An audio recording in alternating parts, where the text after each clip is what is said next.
The Reaper, the Maelstrom, and the Thief is a Dungeons & Dragons show by RollCast, intended for mature audiences.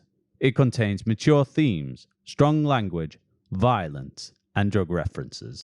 Full content warnings can be found on the episode's description. Hello, and welcome back to another session of The Reaper, the Maelstrom, and the Thief. As usual, I am Tom, your DM, and I am joined by JB, Coogan, Ciao, and Gaz. Wonderful. Amazing. Hi! Jumping straight into it, because we've not really got a lot of ground to cover from last session, but we've got a lot to do this session.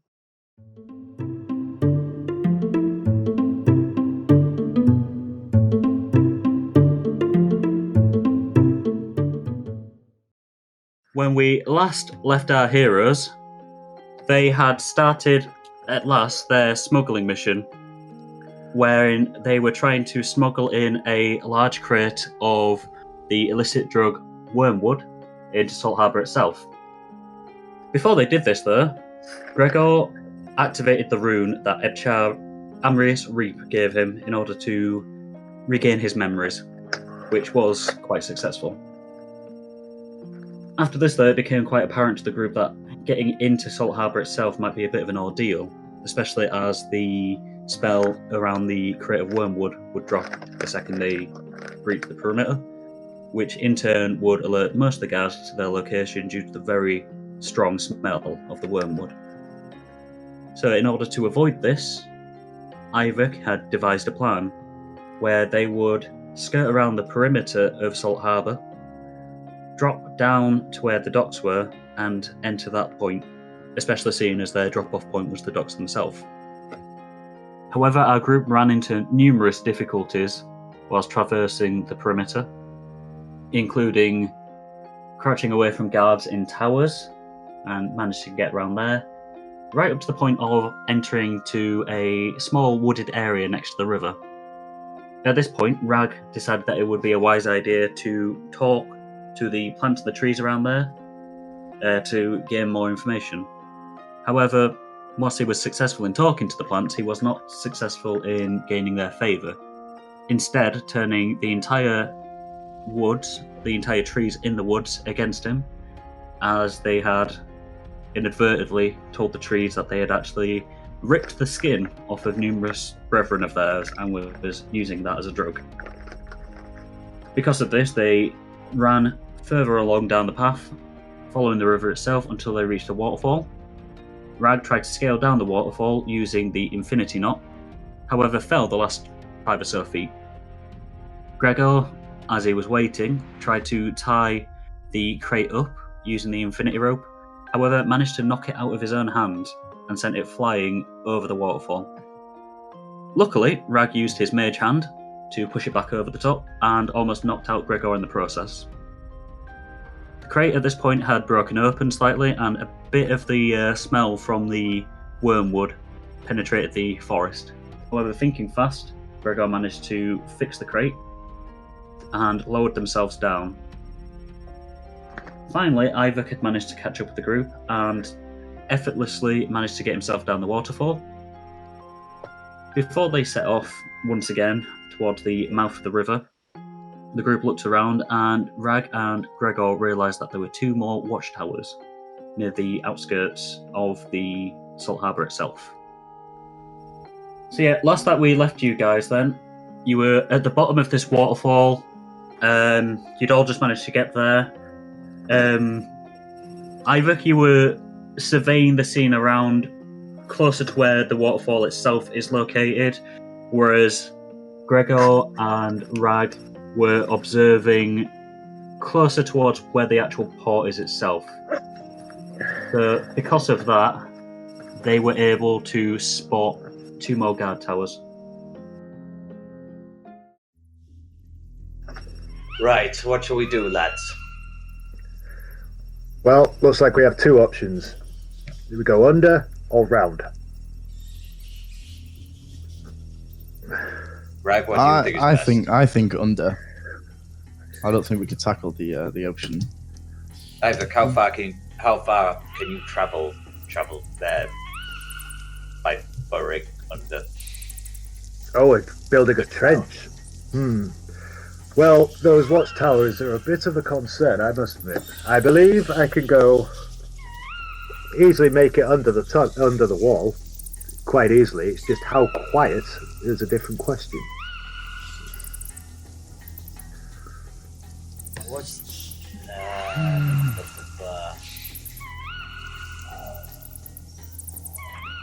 I was thinking we could go straight to the wall to the east. Just go east. Sorry, wrong way. West. We could go west, just straight to the wall, go under there, and just try and make our way to the docks. What, and come out into the commercial district? Yes. What about the guard towers, though? The guard towers are looking out. They're not looking in. Yeah, but there's one pretty close, further away from this wall. Where would you suggest burrowing through? Because if we come in between both the guard towers... Not between the both guard towers. The dock side of it. Well, gentlemen, may I just remind you, I saw the loose floorboards down at the docks. I believe in the district that looks like concrete of some kind. It'd be very hard to get up from underneath that. Good point. As the floorboards down at the south, right at the docks, very easy. All we need to do is figure out how to get underneath the wall. I could do trench, but I just have a feeling that would make a bit of noise. But what about if we went in down here into the ocean and swam around? Do you think we could maybe get under a jetty and come up through the floorboards that way? I believe that might be our quietest option. Go underneath. And what about the crate? We're going to be able to, because that's pretty heavy. That's going to sink. We're going to have to be able to hold that up. And it's not supposed to get water in it. Yeah. We've dropped it a few times, so I don't imagine it's. If it even was waterproof, it definitely isn't now. Well, if the milk's already spilled. Might as well. We can't get it wet. The whole joke. It'd just be ruined. What about your ice raft? Could we make an ice raft and? I could. Do you remember how that turned out last time? Or what about an ice raft and Gregor's rope? If one of us goes over, or two of us, Iyvak, you. Oh, I see. I just stay behind and make the raft. We float it and we can pull it round. Yeah, and we can pull it in with a rope. I concur. Yeah. All right, that sounds like a plan to me. So. Pick it up. Thank you. But the real question is how to get past those two guard towers without them seeing us. Well, two of us are definitely going to have to go around, I think. One of us. I think maybe one of us should just go around. The two of us stay behind. Who wants to go around? All the way back? Or? No, around. Swim around to get onto the docks. Swim around.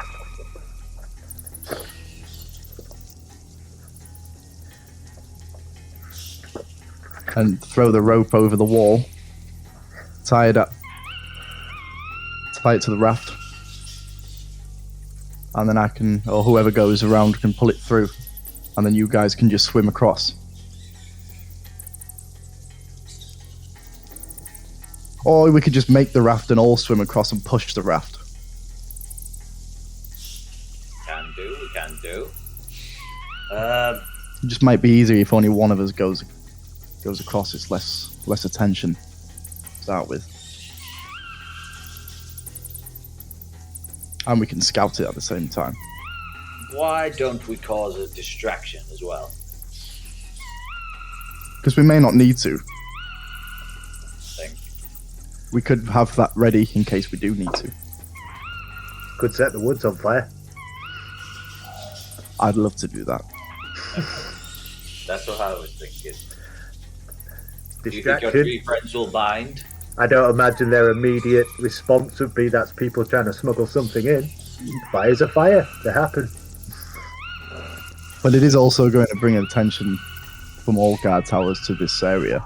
Yes, They all but have to go around, but they'll be more Yeah. concentrated on the fire. if we set it up further north, Yes. surely they'll all go north, and then we can just pop down south. Who wants to set the woods on fire? Is that what we're doing? I think it's a good idea. Just one of us has to climb back up the cliff, set the woods on fire, and then rush back down to where we are. Down enough. Those trees, if I remember, look rather out the way. It's not like it'll catch the city on fire or anything. I think it's pretty safe. I personally don't think it's a good idea. I think if Really? Now you're fire cautious. I just think we don't need. like I don't that. think we need to cause a distraction. I think if something happens and we're seen from this guard tower, we can just take him out with a crossbow. Are you that good at aim? Are we? I'm all right. Are we honestly going to think about taking out a guard? I'd rather not, but I think it's a little bit better than causing a huge distraction for all the guards to see. I don't know. Killing a man on duty, though. We'll put it to vote. All right. All those in favour of starting a fire? Raise my hand. Let's start the fire then. Okay, guys, so can you just show me on the map very quickly whereabouts you're thinking of setting this fire? All the way back around up north. Just mainly because obviously I want to keep this going a little bit and not have the entire session be you guys I going would back say up about there. here. Yeah, he'd have to be back up there. Okay, so what I can say then to expedite this a little bit is rather than you guys, whoever's going, roll all of your movement rolls and stuff like that, whoever decides to go, just show me again on the map, please. It's just about. I was thinking about here. Nothing's coming up. I can see that. Yeah.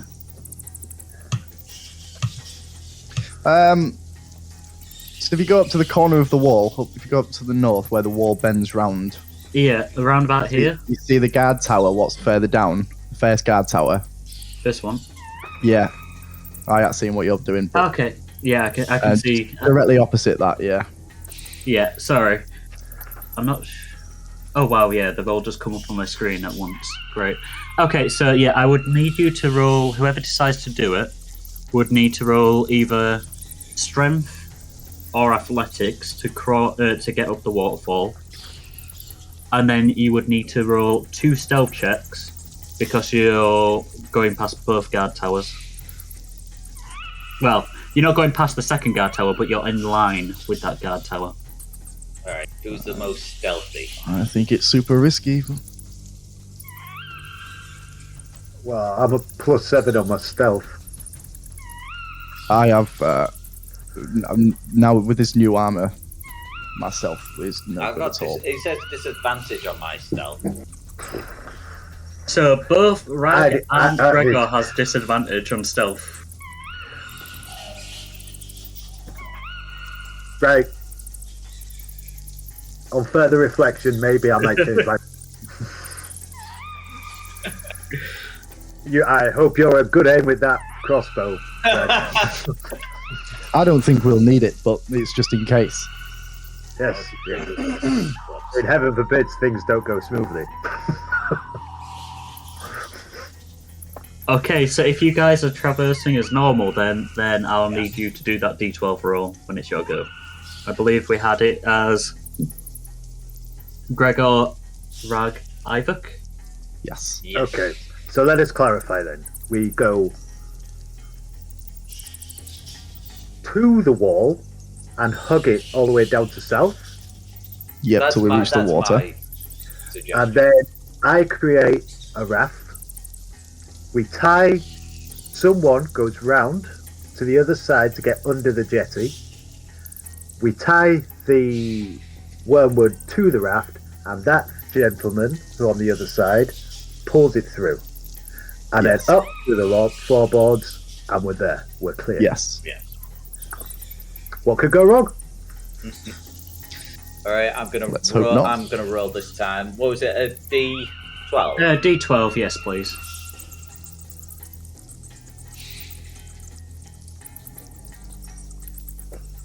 It's a D12, isn't it? I said, just bear in mind that, there's a guard tower down here. Oh, wait, you can't see that. I'm just gonna literally just. Yeah, just as a heads up, when you're moving, if you move there or there, then you do incur a stealth check. Well, sorry. Can I use a bush or something to put above me as I go towards the wall? God, you're going very Looney Tunes with this, but Well, like a camouflage. No, just leaves. I'd do that in real life.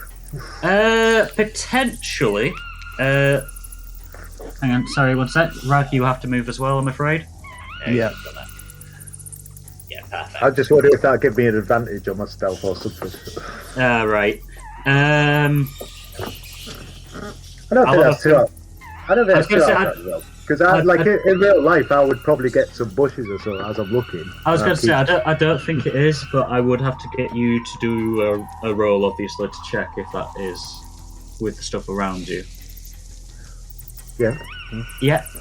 Okay, so Rag and Gregor, you both kind of just pick the crate back up and just kind of shuffle along. You're almost pressed against the wooden fence in itself at this point in time. Oh well. Iyvak, you have. It don't matter then if they've done it.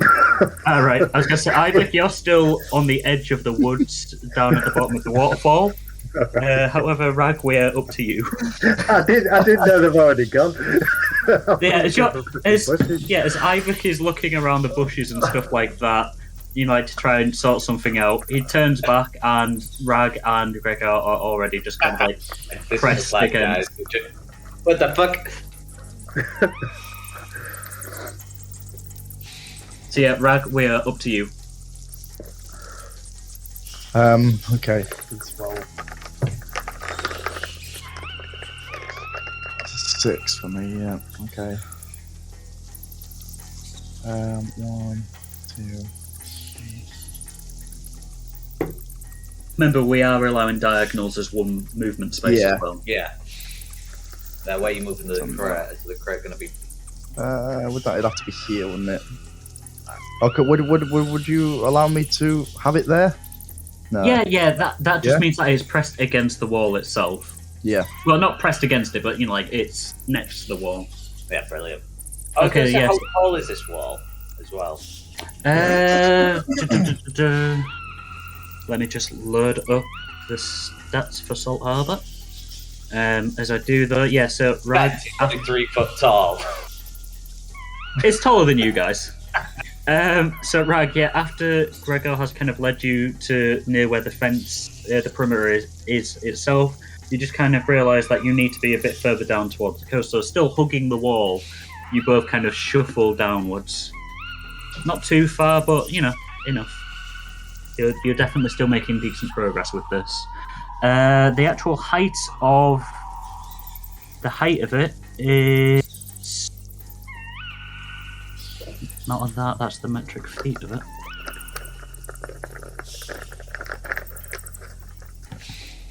So the height of this perimeter fence is around about 20 foot, give or take.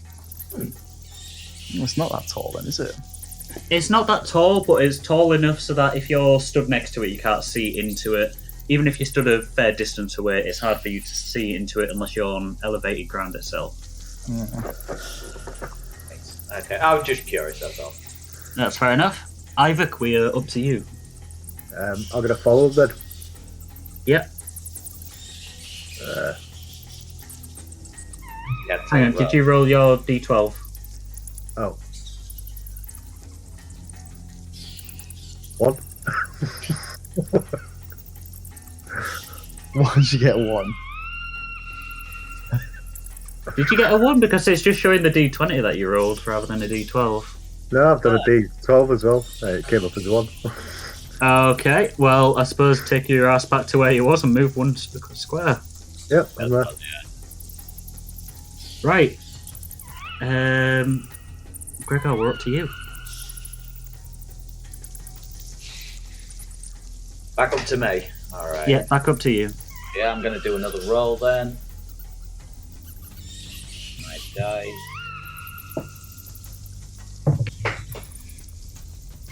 $11. Damn. 1, 2, That's good. 3, 4, 5, 6, 7, 8, 9, 10. Okay, so I need you to roll me a stealth check though, please, because you're passing directly underneath one of the guard barracks. Roll Not it me with... as well. Yes, both of you, please. Roll with advantage though, because you are literally, like, directly underneath it. Even though I've got disadvantage. It cancels out then, just roll a normal d20. Yeah, Roll me... Normal stealth. 6. I got an 8. So either, because you're further away, you're not involved in this. Potentially. Let me just... I'm off for a kebab. I'm not getting Spicy involved. one. Gonna say probably, so. What did you get again? Sorry, Rag, because you got a slightly higher number. 8. So as you two are passing underneath, you're kind of like just holding the crate, one hand in each, just kind of sidestepping. Gregor, you kind of, as your foot swings back across as you're like 2-footed and 1-footed, kind of kick yourself, you pull a bit. Rag, you just about keep your foot in, but you kind of hit into the actual crate itself. Just kind of like a low thud type of noise. You continue shuffling down, and as you do, you just hear a guard. What was that noise? Just kind of looking around. Can I just hug the wall as close as I can? Roll, both of you just roll a stealth check with disadvantage now, please. He's a bit alert to where you are, but he knows that there was a noise, basically, but whether or not he spots you. Oh, nice. Okay. 17. 17, and you... Natural 1 for me. Yeah. Alright. The one would have been. Yeah. So yeah, Gregor, you got 18, did you say? 17, Jose. 17. So yeah, after that initial stumble and the little thud, you kind of regain your composure, and again, you're just kind of like back flat against the wall. You kind of look up to where the guard tower is. You've passed it at this point, so you can like look up and across, and you can see this guard. He kind of like removes a torch from the actual guard tower itself, and it's now just kind of leaning out, just like holding the torch down a little bit, waving it. As he does so, Rag, again, after slamming into the chest itself, you kind of like, it sends a shudder down your arm. You drop the crate, and it just lands with a heavy thunch onto the ground. At this point, the guard's like, I swear I heard a noise from over there, and just kind of swings the torch around so it's facing south-east towards where you guys are. If you've got any reactions or anything like that, then feel free to take them now. Yes. I'm going to cast Dancing Lights, Okay. but I'm going to combine the 4 lights into what I can do is a vaguely glowing humanoid of medium size. Okay. I've got a range of 120 feet on it. So that would extend to around about here, I think. So near where the tree line is. if I went diagonally towards the wall, though. You're at the wall itself at the moment. No, sorry, not the wall. I mean this. What we had to climb over. Ah, the waterfall. Yeah. Yeah. I'd like to, if you can follow where I'm going here, I'd like to hug the wall a little bit. Yeah. And just keep going out, not get close to Iyvak in any way. Okay. Get over there, and then I'll make it. Maybe we can reach there or something and disappear. Okay, yeah. I can happily allow that. So yeah, Rag, how do you cast it exactly?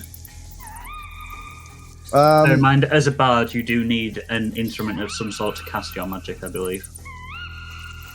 I believe that's just an option, isn't it? Okay, that's fair. That's fair.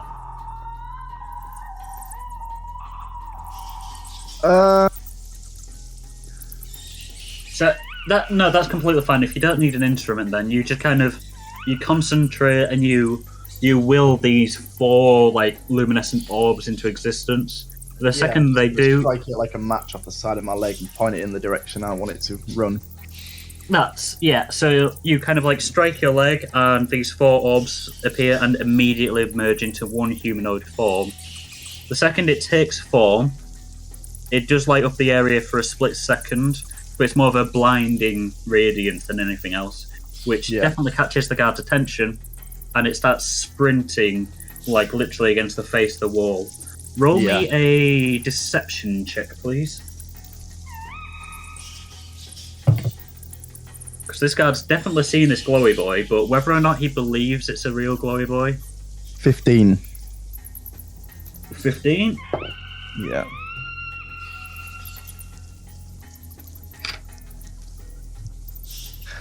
I'm not sure if you can. Hang on, don't show me it.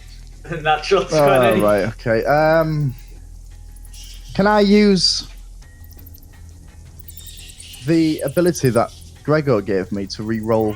Nah, I didn't cast it. I thought you did. He didn't know. Oh, shit. And with a nat 20, I don't think that would have done any good anyway. I could have got a natural 20 as well. You could have, but that's only a... No, actually you couldn't have, because it's a D4. You don't get to re-roll, you get to add up to 4 onto your roll. Oh, right, okay.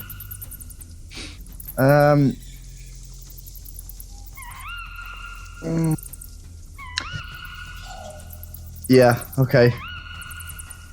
So unfortunately, you kind of cast this glowing man, and he starts sprinting up, and you can see the guard's torch just follow it for a split second, and there's tricks abound, and just kind of whips it back around. He's looking directly at you two, but you're not actually sure if he sees you two or not. Can I just throw the Cape of Mountback on me, the chest, and Gregor? Let me just load up the Count of Mountback so I can see the exact cape, sorry. Yeah, not the Count. Just pull out a human, the Count of Mountback.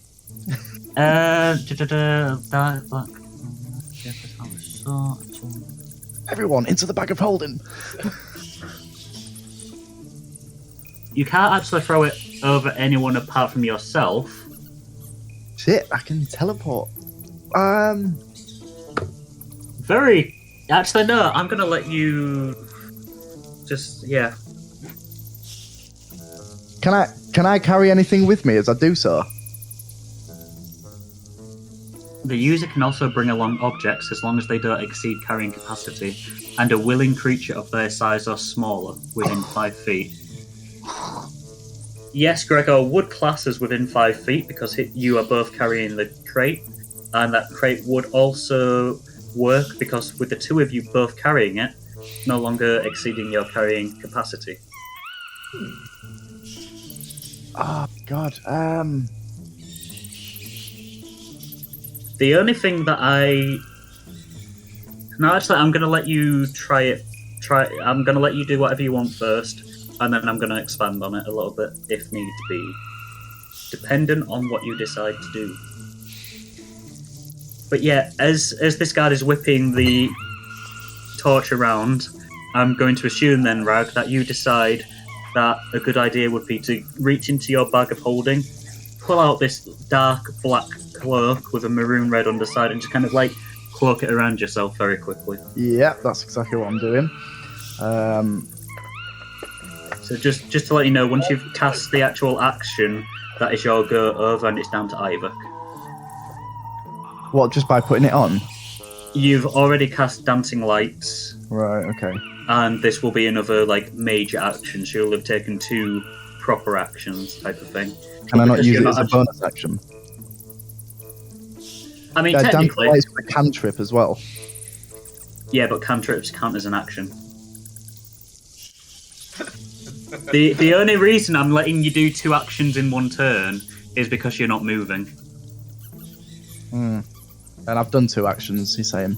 No, once you've used the Cape of the Mount back, you'll have done 2 actions. Oh, right, so you are letting me do that. Yeah. I'm just not letting you do it. Once you've... Sorry, putting it on itself isn't an action. Yeah. Once you've used it, that's your go done. Right, okay. Would I be able to bring myself into the city walls? Because it does say a place that you can see. Visualize, see, or describe. So, would I be able to possibly get onto the docks?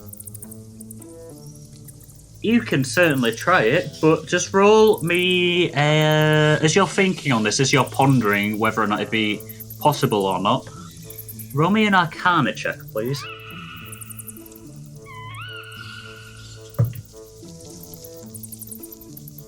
Eight.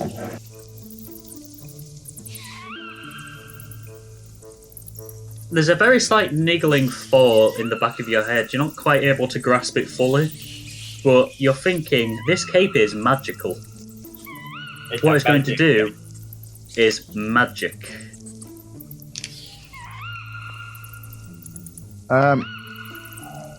Fuck it. I'm going to use it to, I'm going to say to Gregor, Yes?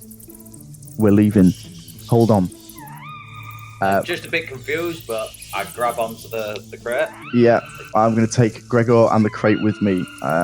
I'm just going to go to the edge of the wall here where we're originally trying to get to. Yeah. And teleport to there.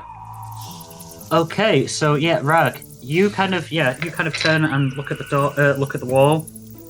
As you do so, like a quite large ornate metal door just kind of appears on the wall itself. Do you open it? Yes. Do I see the wall? Do I see the door? You can see it as well, yes. Yes, As I you- open it. As you open the door, where are you visualizing again? The very last square where the land meets the water. Okay. As you open the door, behind the door you can just see the fence again, the perimeter. I can see the fence. Yes, as in, basically, it's almost like there's just the door and the fence directly behind it. Do you want to roll another Arcana check to see what's going on? Yes. Gregor, seeing as you can see as well, you can roll an Arcana check for this. Yeah, go on then. I like rolling. 17. 17. Oh, Arcana. And Iyvak, to you, you've just kind of seen in the distance, right, just kind of whip on this cape, a door just randomly appear in front of him. 12 I got. 12. Okay, so Gregor, you're not really sure what's going on. There's just been a door that's kind of willed itself into existence after Rag threw on a cape. Rag, Sorry, go on. I was going to say, I just looked shocked. It's like, this door's been here this whole time? Rag, that niggling thought in your head of about it being magic and stuff just kind of takes full form now. It's a magic cape that does magic stuff, creates a magic door. That's all fine because you're on the outskirts at the moment. However, where you're wanting to magic into is protected by the new mine crystal. As in, it nullifies all magic. So you can't directly teleport to a place that has magic nullification. However, you could think of a place that in Salt Harbour itself that doesn't have this magic nullification from the New Mine Crystal, you should be able to teleport there.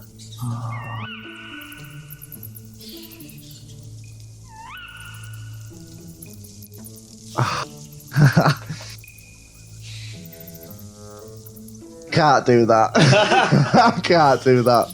Few places that I know you can go, Rag. I know. I'd love to go to one, but I can't get Can there. imagine. It's your call. Unfortunately, though, that is the end of your turn. Okay. So, Iyvak, we're up to you. You've just seen Rag kind of drop it. You've seen Rag and Gregor trying to sneak their way across the guard tower. There was a small bit of commotion. The guard kind of like whipped his torch around. You then saw Rag try to cast dancing lights after making more of a commotion and dropping the crate. You saw this humanoid figure run past you, but the guard's attention is still on Rag and Gregor.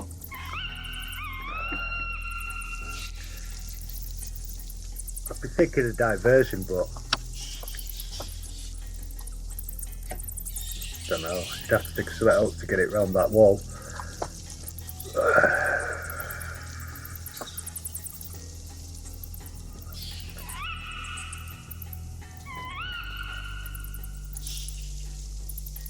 But as it stands now, you're going to get spotted.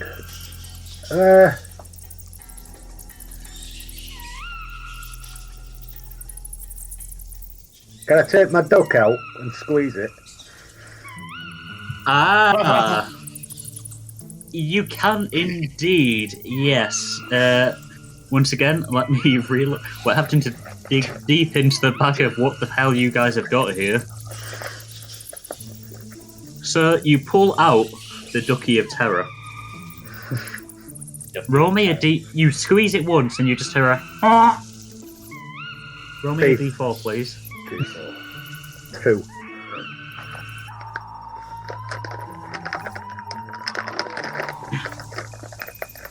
A 2.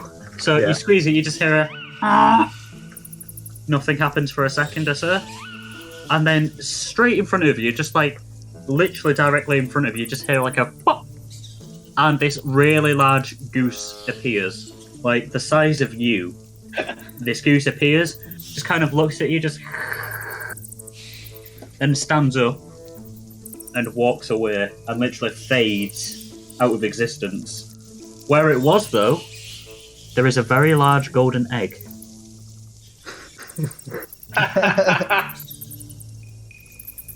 Interesting. The golden egg is literally bigger than your face. It's like almost the size of your chest. It's a giant gold egg. Like proper solid gold. You can't tell at the moment unless you wish to pick it up and, you know, like, kind of like inspect it, essentially. God, this is not really what I was after. I'll do that. Yeah, I'll try and lift it. Roll me a strength check, please. Oh, it's not loud. There is those possibilities with the rubber ducky of terror, but it's random.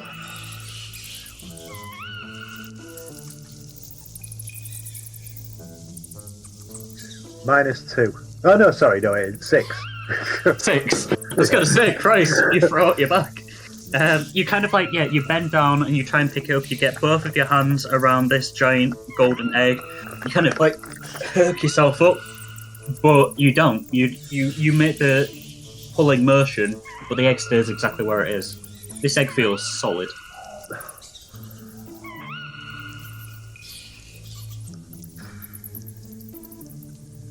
You can still move if you wish, or you can take another action, but that will make it so that you are unable to move.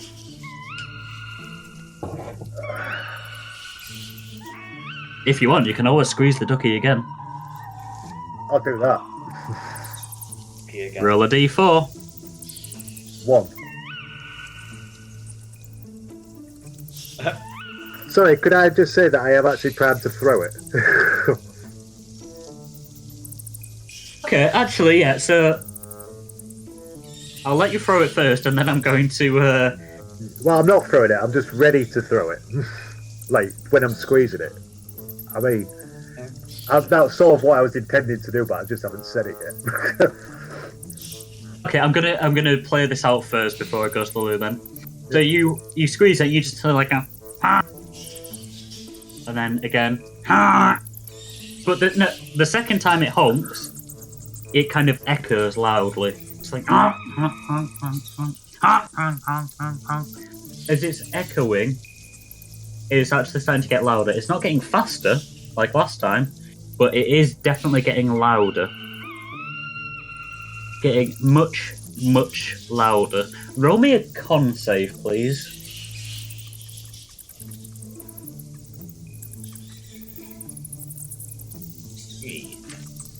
16. It starts to hurt your head quite a lot, but not enough for you to stagger or anything like that. Just this honk, honk, honk, honk, honk. It's starting to echo everywhere. Can I put it down and move away? You can if you wish. You can either throw it or leave it. Oh, well, I'll throw it if I can. To north. North? Whereabouts? Can you just highlight on the map for me, please? This direction in general. Okay, I need to calculate something.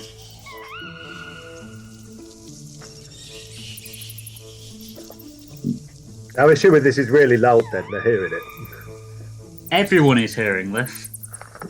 I need everyone to roll me a con save, please. As this honking is just like... Rag and Gregor, your heads are hurting as you're hearing this. I got 11. I got a 5. Do I have to roll again? Yeah, because you're in the vicinity. And it's got louder and louder. 11. Okay. Let me just roll for the guards. He definitely didn't. He definitely didn't. He definitely didn't, guys. He definitely... Oh my word. Oh god. It's gonna kill us. I killed everyone. Okay. Alright. Okay, sorry, I just need to sort something very quickly. I need to figure out where you guys are. So yeah, you guys can just hear this loud honking and honking and honking and honking. It's echoing through everything. You're feeling it in like your very, very bones. As it does, you're all starting to feel just a little bit of pain. I'm also definitely not stalling for time here. Hopefully this is around about right. So I'm just working off approximations here, but... Okay, yeah, so you are hearing louder and louder honks all the time. It's reverberating through all of your bones. All that you can hear is just echoing literally across everywhere. You kind of suspect that even the people in Salt Harbour can hear it, even on the other end of Salt Harbour. God, what has he done? You managed to just about squeeze that out before everything starts going a bit white. The absolute pain from this honking noise just overtakes. All three of you black out. Oh, it's so loud. It was it was Thursday morning time-ish at that point. It was dark in the morning, but yeah. So you guys kind of black out, and when you wake up, it is now daytime. Oh shit! You can all control your characters as like before. However, yeah, it is now morning. You can hear like birds tweeting. Tweeting? Is that the right word? for birds? Tweeting, yeah. Tweeting and chirping, there we go. As you're all just kind of starting to wake up a little bit, very, very groggy. You all feel a lot worse for wear. You're all just waking up, literally picking yourself up off the floor. Gregor, Yes. we've missed the deadline. When was the deadline again? Stroking my head. When it was dark. I think we need to get rid of the evidence. I'll look around for Iyvak. Can I see Iyvak? Iyvak is also just kind of picking himself up off the floor. Can I walk over to him? Like, No. You can, yes. However, as you do so... Sorry, I'm just resizing this video as well. As you do so, however, you feel as though you're hungover. You feel... I mean, Iyvak, you've never really drank, so this is a bit of a new feeling for you. But yeah, you feel very delicate. You feel very... as though basically you can't think quite straight. Your body is aching. Your head is still splitting. Each of you have 1 point of exhaustion. Why do you have that? I'm not sure on roll 20, but... You, conditions here, look. Joe. Huh? Conditions here. Oh. But yeah, Iyvak, you have now discovered one of the other effects. Well, two of the effects of the rubber ducky of terror. Well, technically, you've discovered three. You know that one of the effects is that the rubber ducky will honk and flash red, and then explode after 20 seconds. Another one will summon a large goose that lays a golden egg, which is still in front of you, by the way. And another one will begin to honk. The honks will begin to reverberate and will render anyone within the vicinity, including the caster, unconscious for a certain amount of time that you've not discovered yet. However, when you awake, you'll have a hangover and 1 point of exhaustion if you're caught in the effect. There's disadvantage on all the rolls for today, then. Was not expecting you to use the rubber ducky of terror. Was not expecting you to get that one from the rubber ducky of terror. Just to let you know, though, I don't know if this will help or hinder you as such, but if you'd have thrown it, like, over this way, none of you would have been... Well, Iyvak definitely wouldn't have been caught in the blast, and Gregor and Rag may not have been. well, I'm going to throw it into a village of people when I didn't know what I was it going to say, to be fair as well, I would have had to have made the call as to whether or not it would have worked, because you'd have activated the magic outside of the area, but you'd have thrown it into it. So whether or not that would have worked, I'm glad we didn't have to figure that out. Oh, yeah, that didn't mind. Fine. But yeah, Was you that guys- all the guards that was unconscious as well? There was many guards that was unconscious. There were still guards in other areas of the city, Well- but all of the guards that were caught in the perimeter, caught in the area of effect, not a single one of them passed. One of them got a natural one. He might be dead. Well, this is what I'm like. If I get to him, I'm just going to say, maybe there's a chance our contact's blacked out and they're still there. I mean, what I'm going to say now is that you guys, because it's no longer stealthing, it's daytime, and, you know, the guards' rotations are a bit different. The amount of security is probably slightly different during the day than the night time. You don't have to roll the d20 anymore.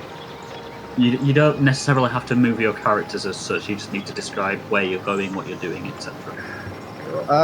Don't join the party anyway. Iyvak. Yeah, so Iyvak, you kind of stagger. You're literally staggering over, stumbling a little bit. You're still feeling very groggy as you reach them both. You've left the giant golden egg behind. Oh, well, that was unexpected. Oh, that was interesting. What was that? We've missed the deadline, haven't we? It would appear so, unless our contacts have blacked out. They could still be there. Where was the contact meant to be again? At the docks? Yeah, dock. Interesting. Maybe he still is. How do you want to proceed? So one of us run ahead quickly and find out. All right. I'll go. I'll go. I suppose. I suggest I stay with the thing in case we need a raft. Still.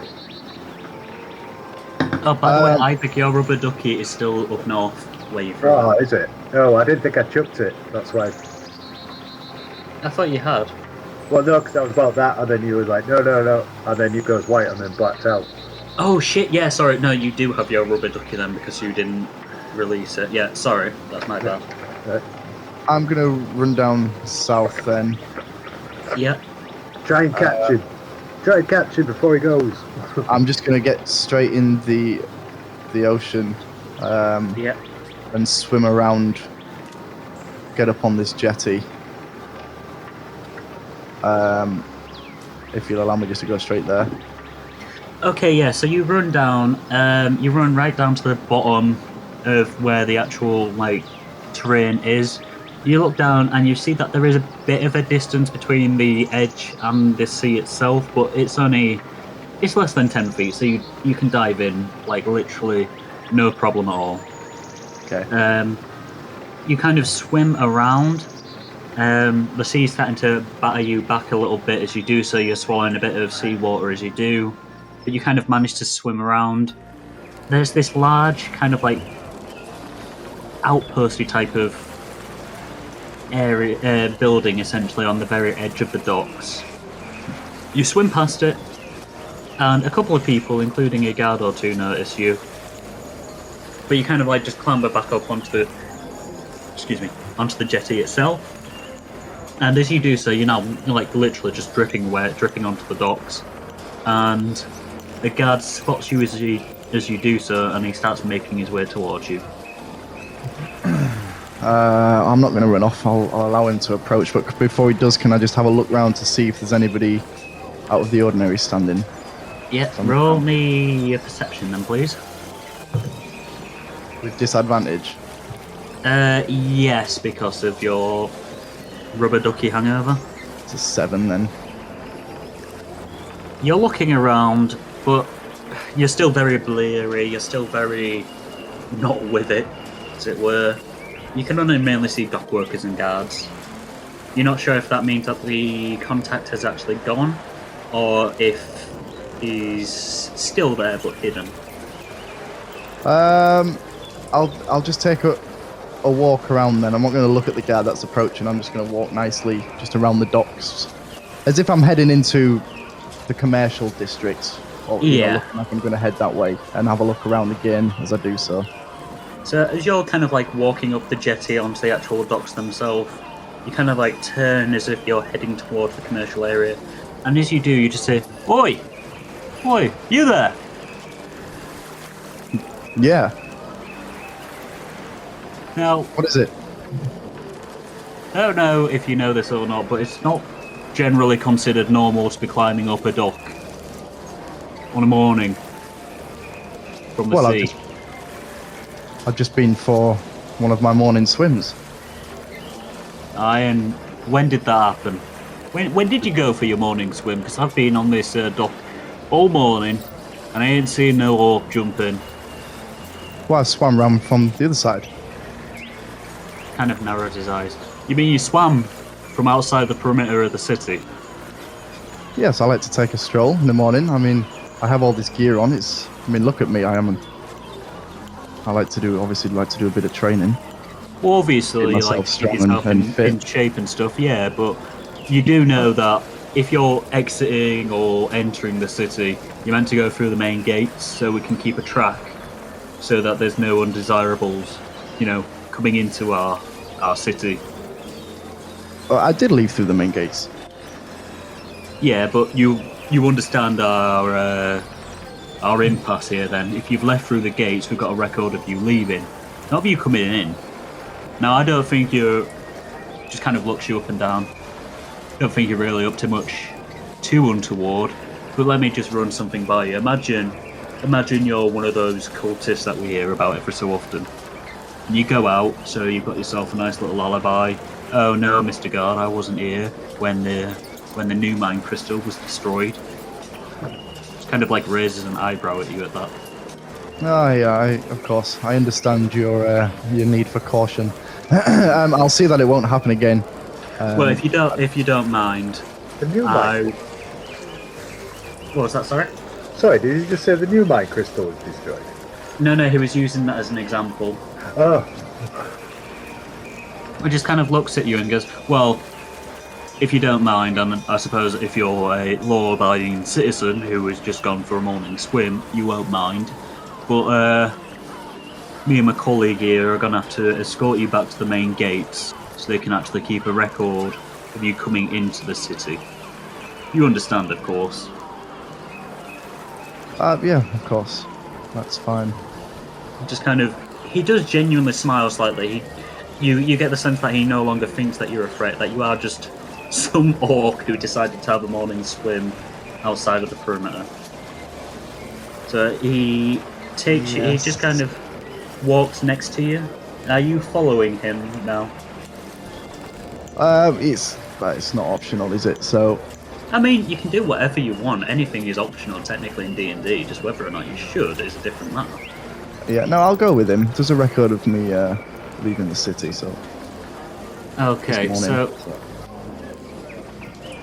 so he kind of takes you through the commercial area, and as he does, you see, as usual, you know, it's very busy there. It seems busier than usual, actually, in the commercial area.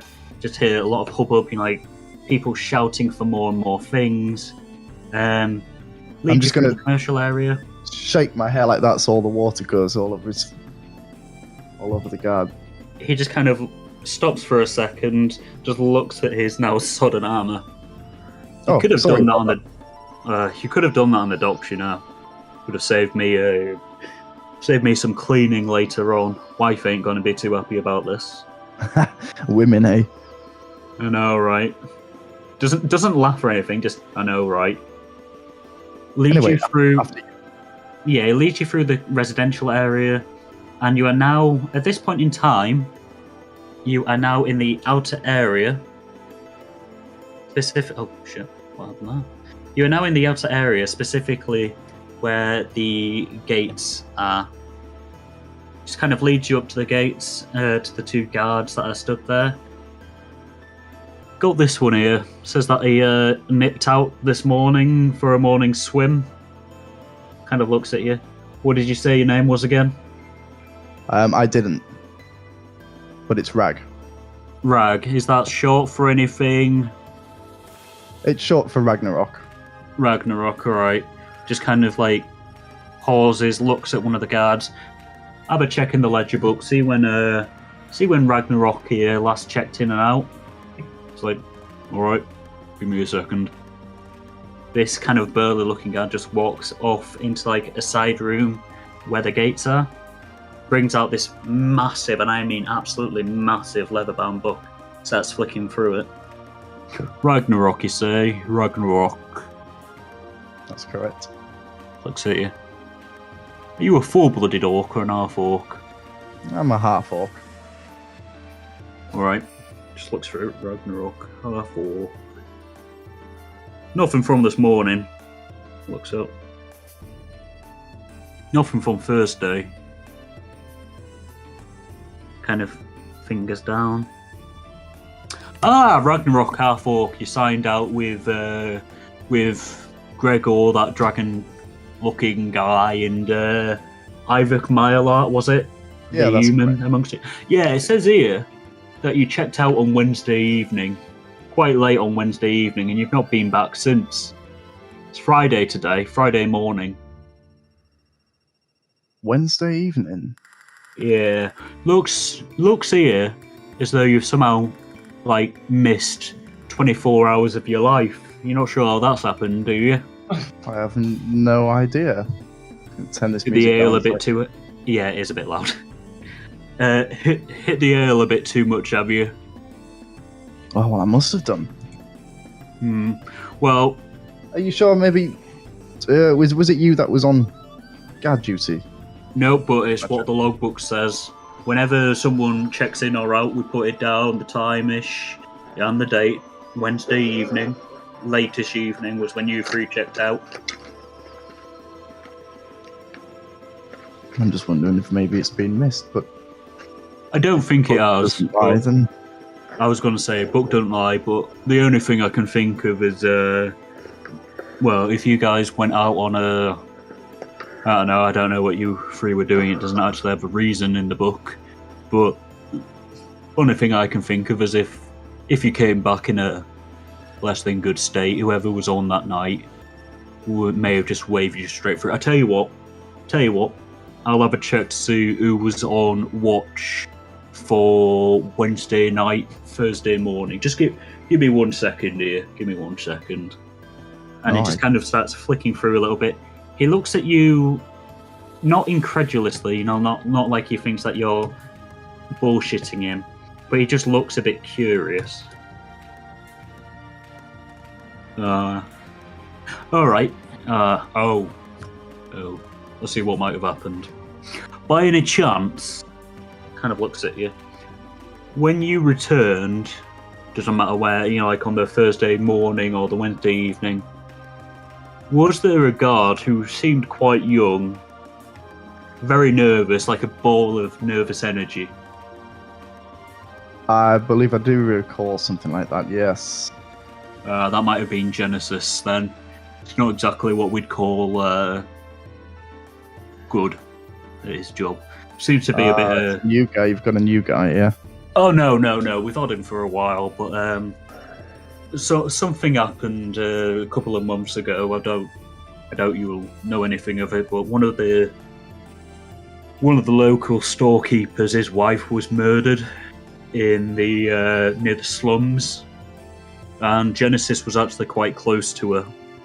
Ever since that's happened, he's not really been himself, been a bit on and off, not thinking clearly all the time. We've got a bit of a pool going, thinking that he was having an affair with her, or it was unrequited love, somewhat along those lines. Anyway, if you were drunk, you and your friends were drunk, Genesis probably just waved you on through, so tell you what, sign yourself in. What about your friends, the dragon chap and the monk? Are they back in, or...? I don't know if they're back in yet. You'd maybe have to check the record for that as well. I don't think they're back. Like I say, I went for a swim and left them, so... Well, I'll tell you what, just sign yourself in now. We'll backdate it for Thursday. Yeah. Thursday morning. Just sign yourself in, and when your friends turn up, if you find them in the town, and the exact same thing happened at Genesis, wave them through. Sign in. Yeah, we'll get them to sign in, and in the meantime, I'll have a word with Coverian, and tell him to crack down on Genesis a little bit. Yeah, of course. Yeah, if you maybe make a note as well for if they do return through the gate and this problem comes up again. Kind of like wags his finger. Right, you are. That's a good idea. Just kind of gets a quill out, just quickly scribbles down, turns the pages back a few so that it's back on Thursday morning. Spins it around. Now, if you'd like to sign your name here, we can just brush this all under the rug. Yes, of course. Yeah, I'll sign my name. Rag. Is there an end? Yes, we're back. No. Just kind of grins slightly at you doing that. Just looks at it. Not the best penmanship ever, but it's legible. Well, penmanship is never really anything to consider greatness. No, that's true. I've seen a couple of orc scholars, but yeah, it is more the rarity than anything else. Anyway, have a good day. Don't be coming back in without signing in again. Like, if Genesis is on again, make sure that you sign in, because, I mean, it might seem a bit easy and quicker for you just to slip through, but if anything happens and you're not accounted for but you found it in the town, it's not going to look good on your friend. I understand. I'll see to it that it doesn't happen again. Wonderful. Right, as you were. Have a good day. Aye, you too. As you kind of turn and start heading back into town, you notice those other 2 guards that were leading you have already left. Are we going back to the stations? Fuck. Right. Back to the docks.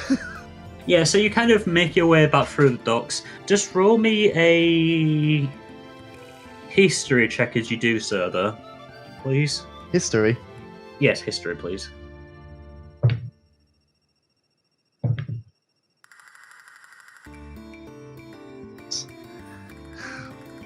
Give us a minute, I'm losing it. 6. So as you're walking through and you're making your way to the docks, you pass through the town centre with the Crystal Tower, you're making your way down the commercial area. You just think to yourself, that man said it was Friday. Yeah, I did. Something's I did happening on notice Friday. Something's happening on Friday, but that. Yeah, we need you to. don't immediately think. You know you need to meet someone.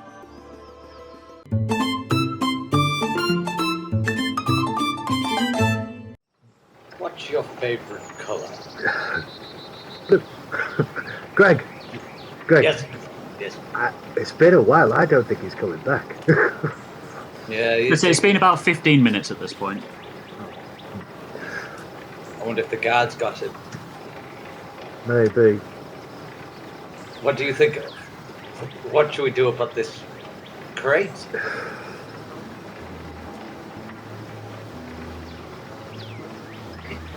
Dump it.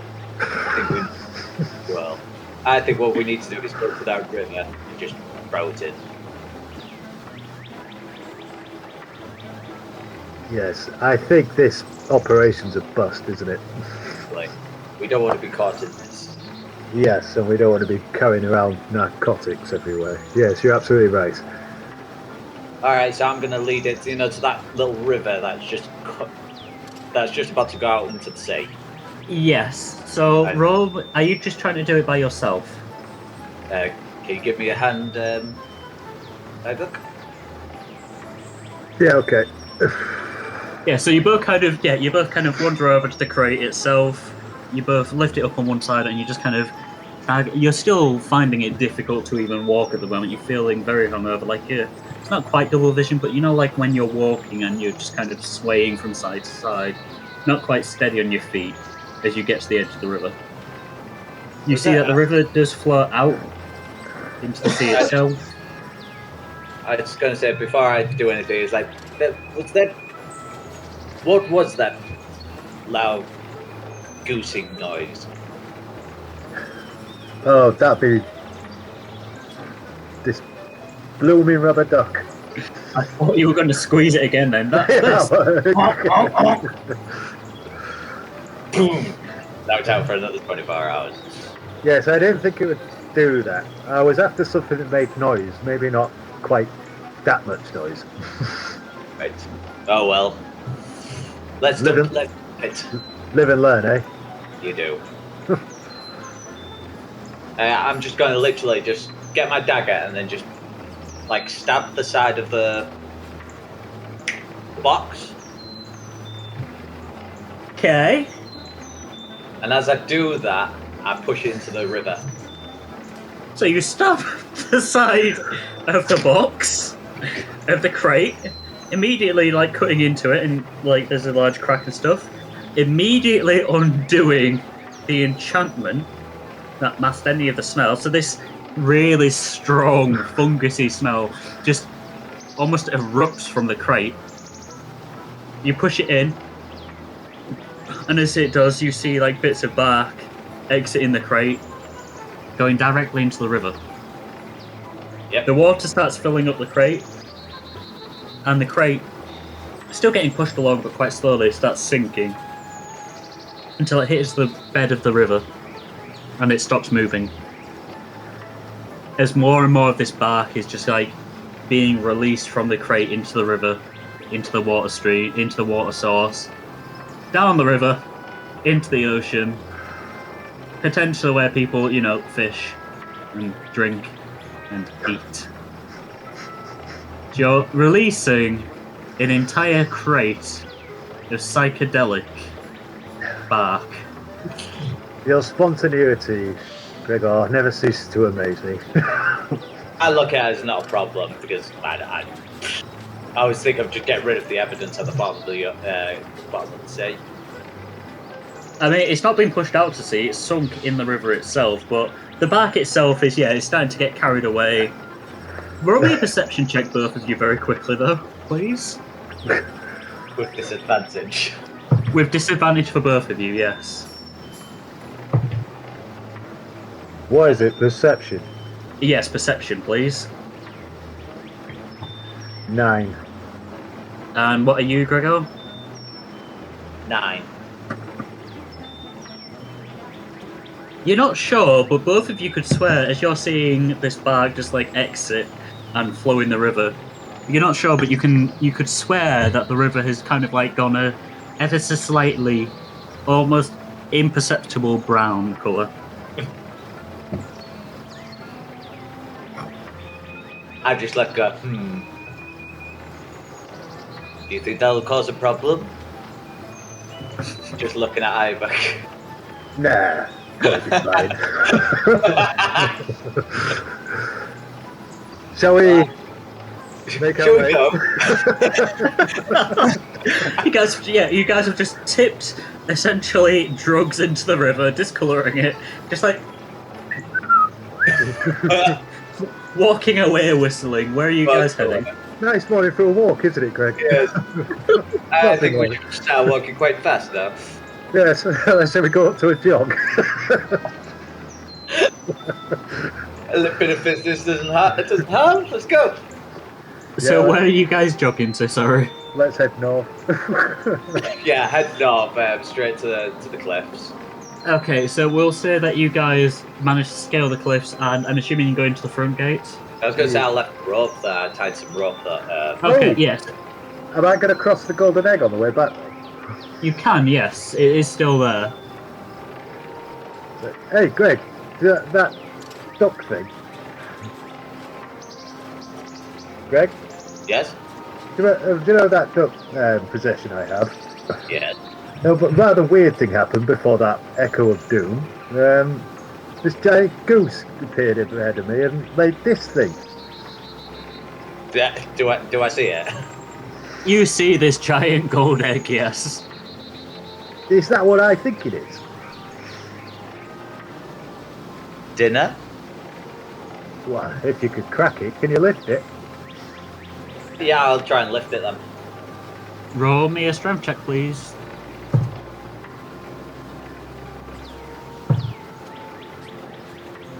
Sevens. 7? And then, I got, 11. I rolled 2 sevens though. Yeah, you try to lift it, but like with Iyvak, you're unable to move it. It shifts ever so slightly, but not by much. That's a heavy egg. That to me, he's telling me that thing is solid gold, because I couldn't lift it either. I pull out my dagger and just give it a tap. Yeah, so you pull out your dagger and you just hear like a dink. It bounces off the egg. Sounds solid, like all the way through. Yeah, there's no reverberations, it's just like a dink. I think that's pure gold. Well, I think that would be worth pretty penny. Might be worth a bit of compensation, don't you think, for our failed? Good point. Good point. Yeah, let's try and take it. Go. I just grab one side. It's like, can you give us a hand lifting it? Yes, we got better roll than we. Okay, I was going to say, just roll a normal strength check with no disadvantage, because you're both helping each other at this point. 10. Yeah, I was going to say, normally you'd have advantage, but it just cancels itself out. 16. Okay. Yeah, Iyvak, you're still struggling a little bit. You're managing to just about raise it a tiny bit off the ground. But Gregor, you're able to pretty much just hoist it up to your chest. And because of that, Iyvak, with the weight then taken off of you, you're able to push it up as well.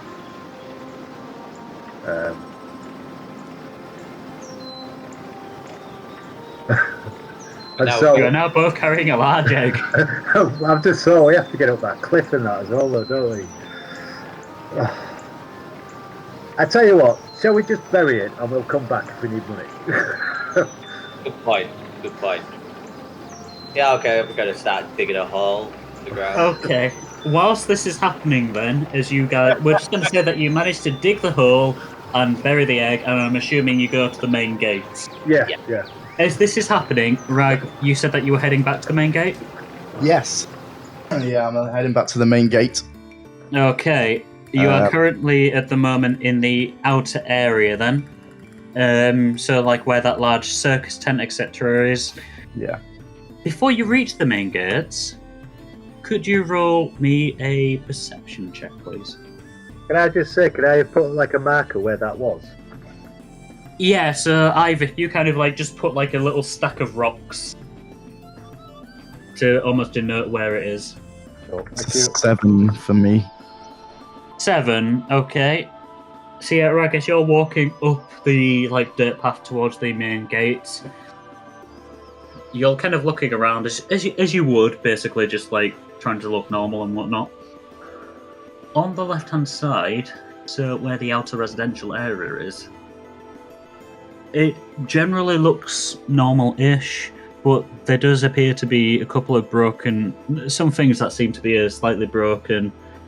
There seems to be a bit of smoke coming off one or two things as well, but you're not really paying too much attention. You're unsure if that's a controlled fire or not. Yes, 1 second. So it is around this area. Right, okay. Again, you're not sure if this is a controlled fire or not. You can just see a bit of smoke, but with your perception, it's kind of more out the side of your eye than anything else. I'll keep my eye on it as I walk towards the gate. Do you want to roll just a normal perception check then, without disadvantage? Because you're passing by it. You're not far. You're about 25 feet away from it. 19. As you're passing by it, you notice that it looks to be a very, very small type of farm. It looks like there may have been chickens in there at some point or another. However, it looks like the fences towards the pens have been burnt to cinders, and there seems to be quite a lot of blood strewn across the floor.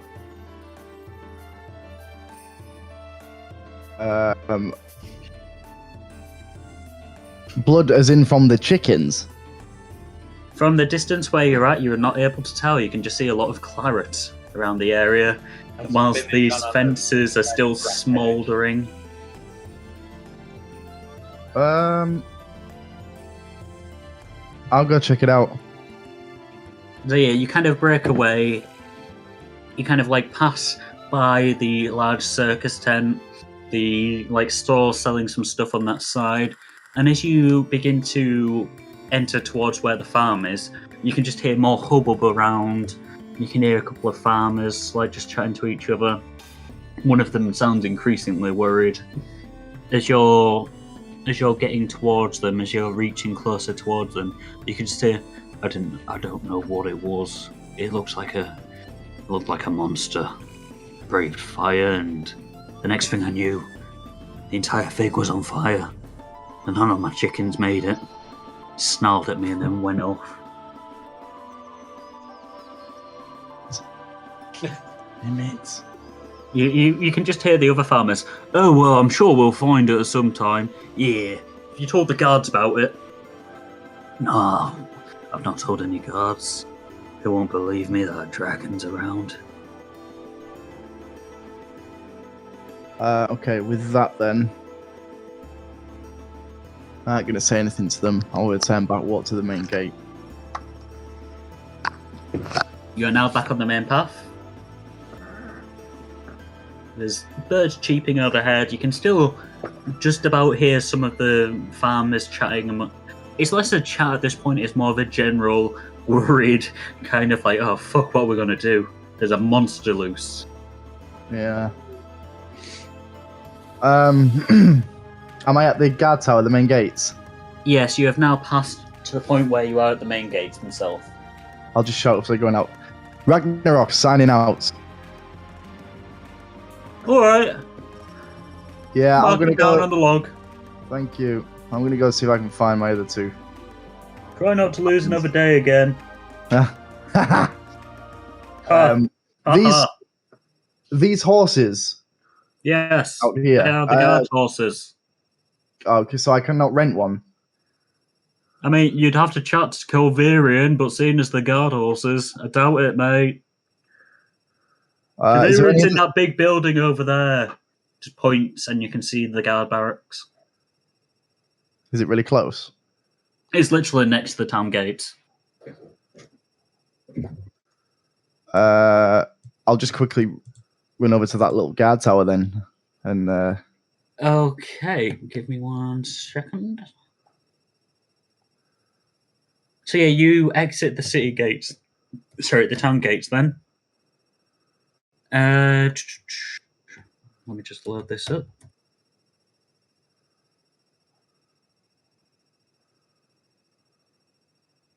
So yeah, as you exit the gates, you see that you are now in front of some guard barracks. It extends from the town walls, although it doesn't actually cut into the field itself. It's made out of complete brickwork. And as you'd expect from a guard barracks, there are a lot of guards around on the outskirts. It's relatively unassuming, the entrance, that is. There's a arched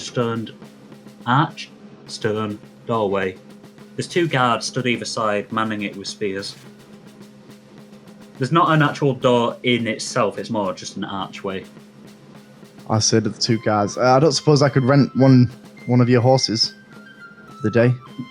They both just kind of like blankly stare at you, look at each other, look back. You have to speak to Colverian. He's the one in charge of all of this. And where is he? Kind of look at each other again, just kind of nod. Through here. I guess I'll enter. So you pass There's between another them. side quest coming on here. You pass between them, and there's another large doorway, and it's a large set wooden door.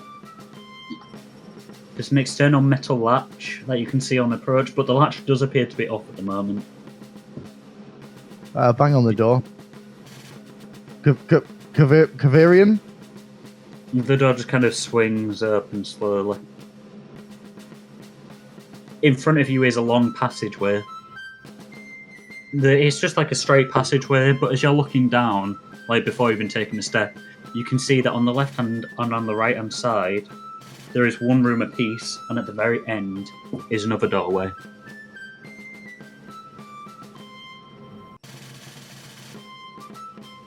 I presume the door at the end is the main door. You can walk down there if you wish.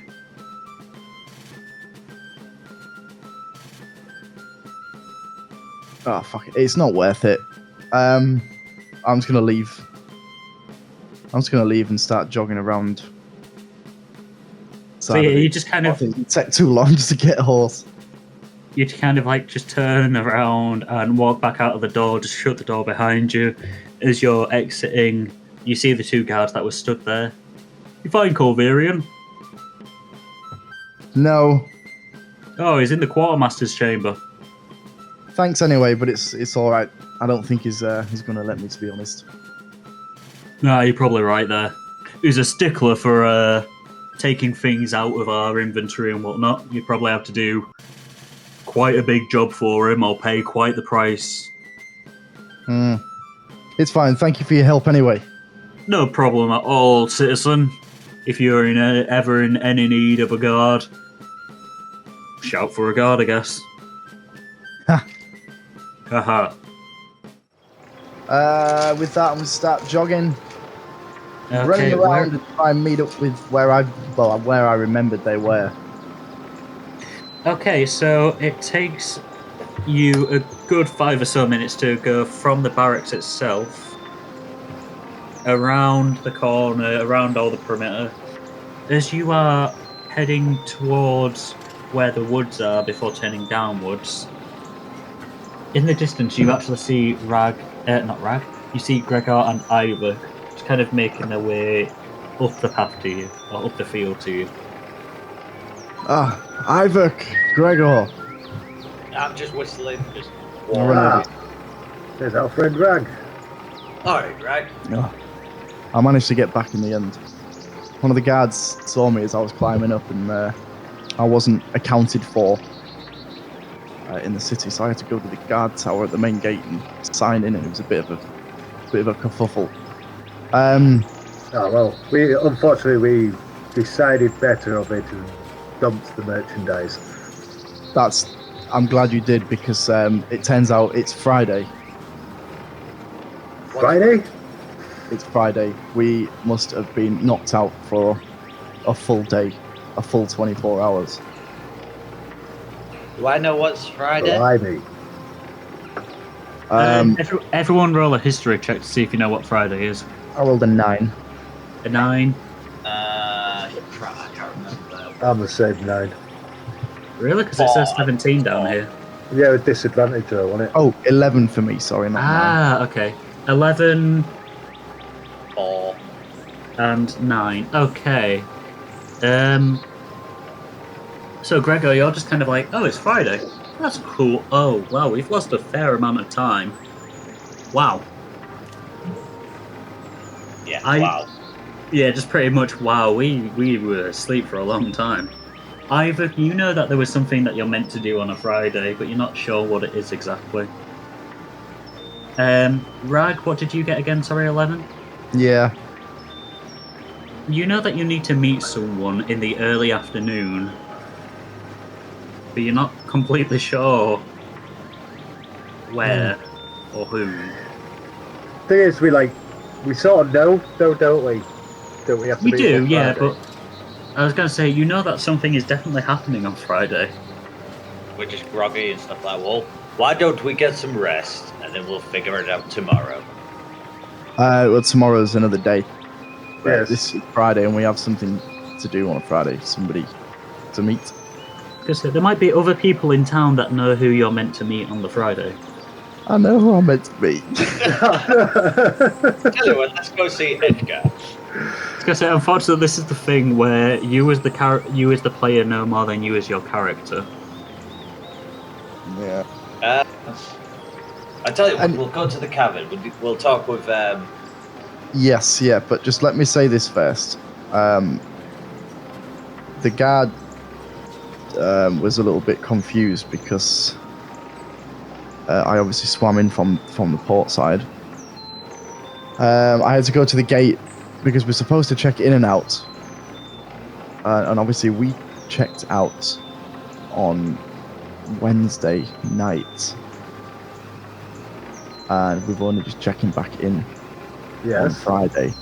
They're finding that a little bit suspicious. So it turned out that the guard that was on that night is a little bit, well, let's just say is a little bit useless at his job. So they've put it down to an error on the guard side of not writing us down properly. So I've managed to get us all wavered through, but we just need to remember to sign in and out every time. So if you just follow my lead when we go back into the town, they'll sign you back in, but just don't mention anything. Do what you say, right? But surely nothing's amiss. We're just signing in. You must tell me to sound out. Yeah, but it's because I swam Oh. I swam into the city and I'm not supposed to without checking in. We'll just go through the main gate. And then I told him that I went for a swim this morning because I thought that's what time we left, but then it turned out at the gate it was Wednesday that we checked out. So that's where the lie came into it. Also, Bimmit's destroyed some farmland and some chickens. Good old Mimit. Yeah. Just as we enter into the city as well, you'll see on your right-hand side that is destroyed quite a lot of things. We need to do something about that and keep him in check because he can't be doing that here.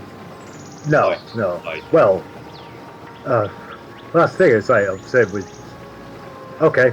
I was about to say, well, we're going to be venturing out soon anyway, but apparently I don't know that. So Actually, yeah, fuck Yeah, it. it'd Everyone probably roll be me a easier. knowledge check. Just a normal knowledge check, no disadvantage. What, No, for no, everyone? sorry, I thought Everyone. it's because we were groggy from the thing, and that's why we don't know. Yeah, but now that you guys are chatting about it, I want to give you another chance to know what the fuck's going on. Just because it makes it easier for everyone. That's an unnatural 20. Okay. Iyvak? Is it disadvantage? No, just a straight up normal roll at this point. What of history? Knowledge. Knowledge? History. Yeah, sorry, history. I'm a bit tired at this moment in time in real life, so yeah, history. 9. Gregor, you got a natural 1? For a split couple of seconds, you once again feel 2 sets of memories in your head. It fades, but you take 5 points of psychic damage.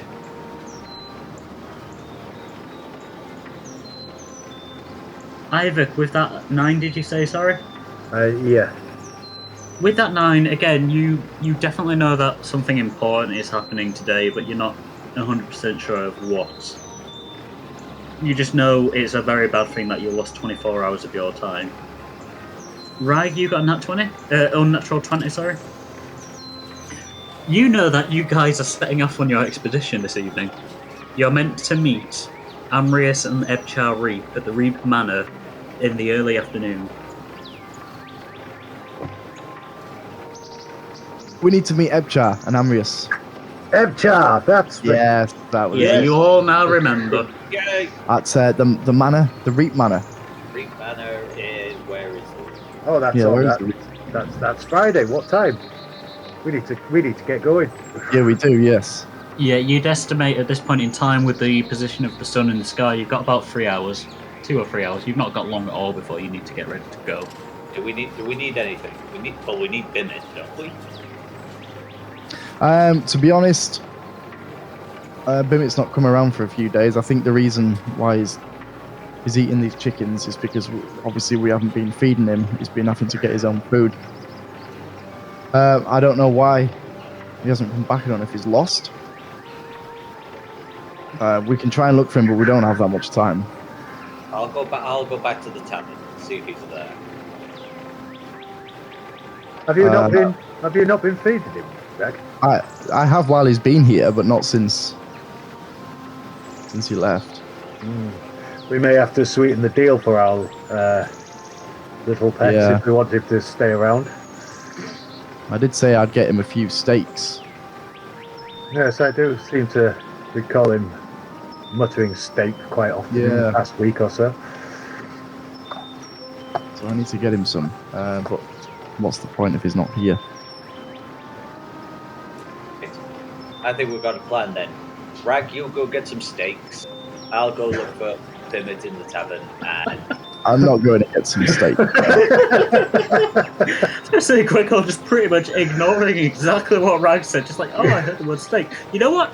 You get those steaks, Rag. Fine. Well, let's just get through past the guards first. Remember the. Yes, let's not miss our next appointment. I know this one was a failure on my behalf, and I apologise. it happens. Okay, shall we go? It was a tricky one anyway. Yes, who knew that duck had such a strong surprise? With me then. Yeah, I follow suit. Okay, so yeah, you guys are now approaching the main gate. There are still 2 guards outside. Rag, you don't recognise either of them. Oh God. It looks like the guard pattern has changed in the last half an hour or so, which makes sense as it's pretty much midday. That works in our favour, surely. Okay, let's follow my lead on this one. Ragnarok signing back in with Iyvak and Gregor. Oh, Ragnarok, yes. Give me 1 second, please. It's kind of like very plain-looking guard, very bored look on his face. Just flicks open this really large bound book. Oh yes, you checked out not too long ago, of course. You may pass through. You two, what did you say your names were? Gregor. Gregor and Iyvak Mileart. Iyvak Mileart, yes. Kind of puts his finger on the page, scans up. Just looks up at you both. We didn't leave this morning. Blinks back. Yeah, I think I can vouch for this. Yesterday. Yes. I think if you look onto my name, you should find a note. A piece of description of what's happened. Ragnarok. Half orc. Left town alongside Iyvak Mileart and Gregor. No last name. On Wednesday evening. Yes. Oh, there's an asterisk here. Flips open the page again. Ragnarok and companions returned between Wednesday night and Thursday evening, highly inebriated. Guard on duty, Genesis Orin, waved through without check. Allow passage out of Salt Harbour for Iyvak Mileart, Gregor, no last name, and Ragnarok. Reprimand Genesis Orin. Doc, you don't need to hear that part, I suppose. Very well, but why are you outside of the city? You have all apparently come back into the city on the Wednesday night or the Thursday morning. No, I have just checked out to go and find my two companions here. I did say to the last guard that was on that I'm going out to find them. Very well. Yeah, you understand. Yes, give me 1 second. Just you hear loud scritching out. He's just kind of reading out loud as he's writing. Ragnarok returned alone on Wednesday night or Thursday morning, highly inebriated. Companions not with. Companions returned on the Friday afternoon, looking, kind of looks at you both, worse for wear. Nonetheless, we're all here. One hell of a As you are. Very well, just try to make sure that the next time you three decide to leave the city limits, that you sign in and sign out. Yes. Otherwise things can get complicated. Oh, I understand, we will. Of course.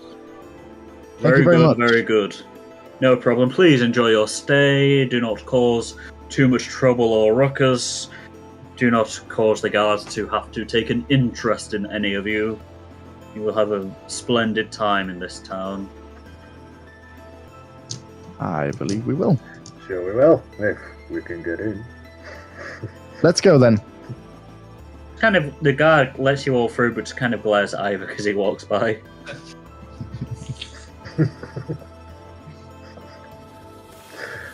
Alright, yeah. So yeah, you guys are now in the outer area. Where are you all wanting to go? Should we go straight to the docks? Oh no, to the manor. To the manor! To Manor Reap! Is everyone going towards the manor then? Go for it. Yes. Yes. Okay. So yeah, you make your way out of the outer area. You slowly start passing through the inner area, so like the residential district. And as you pass by, you kind of walk by the mound, the hill essentially that leads up to the hold. But just underneath that, almost as if it is like hidden by the shadow of the cliff, is Reap Manor itself. So Reap Manor, if I can find it. So Reap Manor is underneath the cliff itself. There is a long path behind the metal wrought gates that leads to what looks like a manor house. Although the manor house itself definitely looks like it's seen better days. Like the door looks like it's got peeling paint. Some of the windows that you can see from the outside are darkened glass. But a few of them actually seem a little bit chipped. That said, the gate itself is locked tight. Behind it, surrounding the house, is various bushes and trees and stuff, which all seem very overgrown at this point in time. Roll me a quick perception check as you reach the manor house. As you reach the gates.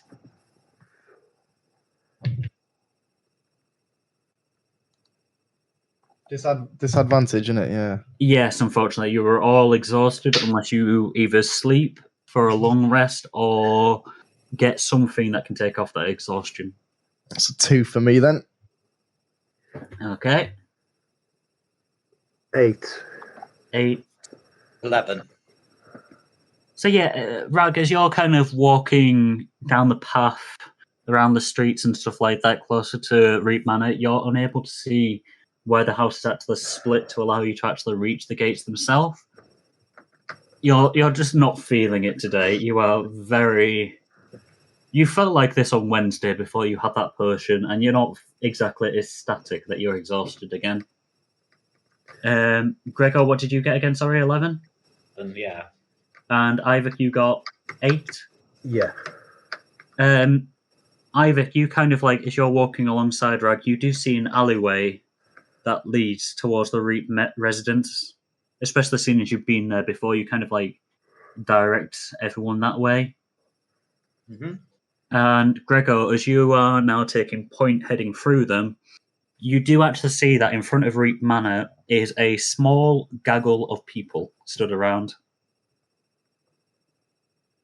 I think we're in the right place.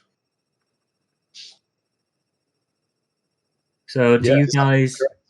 Let's go. So do you guys head towards the gaggle of people, essentially? Yes. Yeah. So as you get there, then, you see the familiar form of Ebchar Reap, the very tall, very bulky tiefling that you had chatted to previously, who actually got you onto the expedition team. You see that now that he is ready to leave, rather than just wearing the simple slacks and top, he is completely clad in like this metal, almost white, shiny armor. It's very intricate. Like his pauldrons curl outwards. He's got some wrist guards on, which not only go up his arm but extend beyond his arm. Same with his feet and everything. He's just decked out in very impressive looking armor. Next to him is his father, Amrius, who is slightly smaller than him, but still looks very, very well put together. He's got some spectacles on this time rather than just a monocle. He's changed his outfit slightly so that he now has a very well-to-do, like sage green shirt.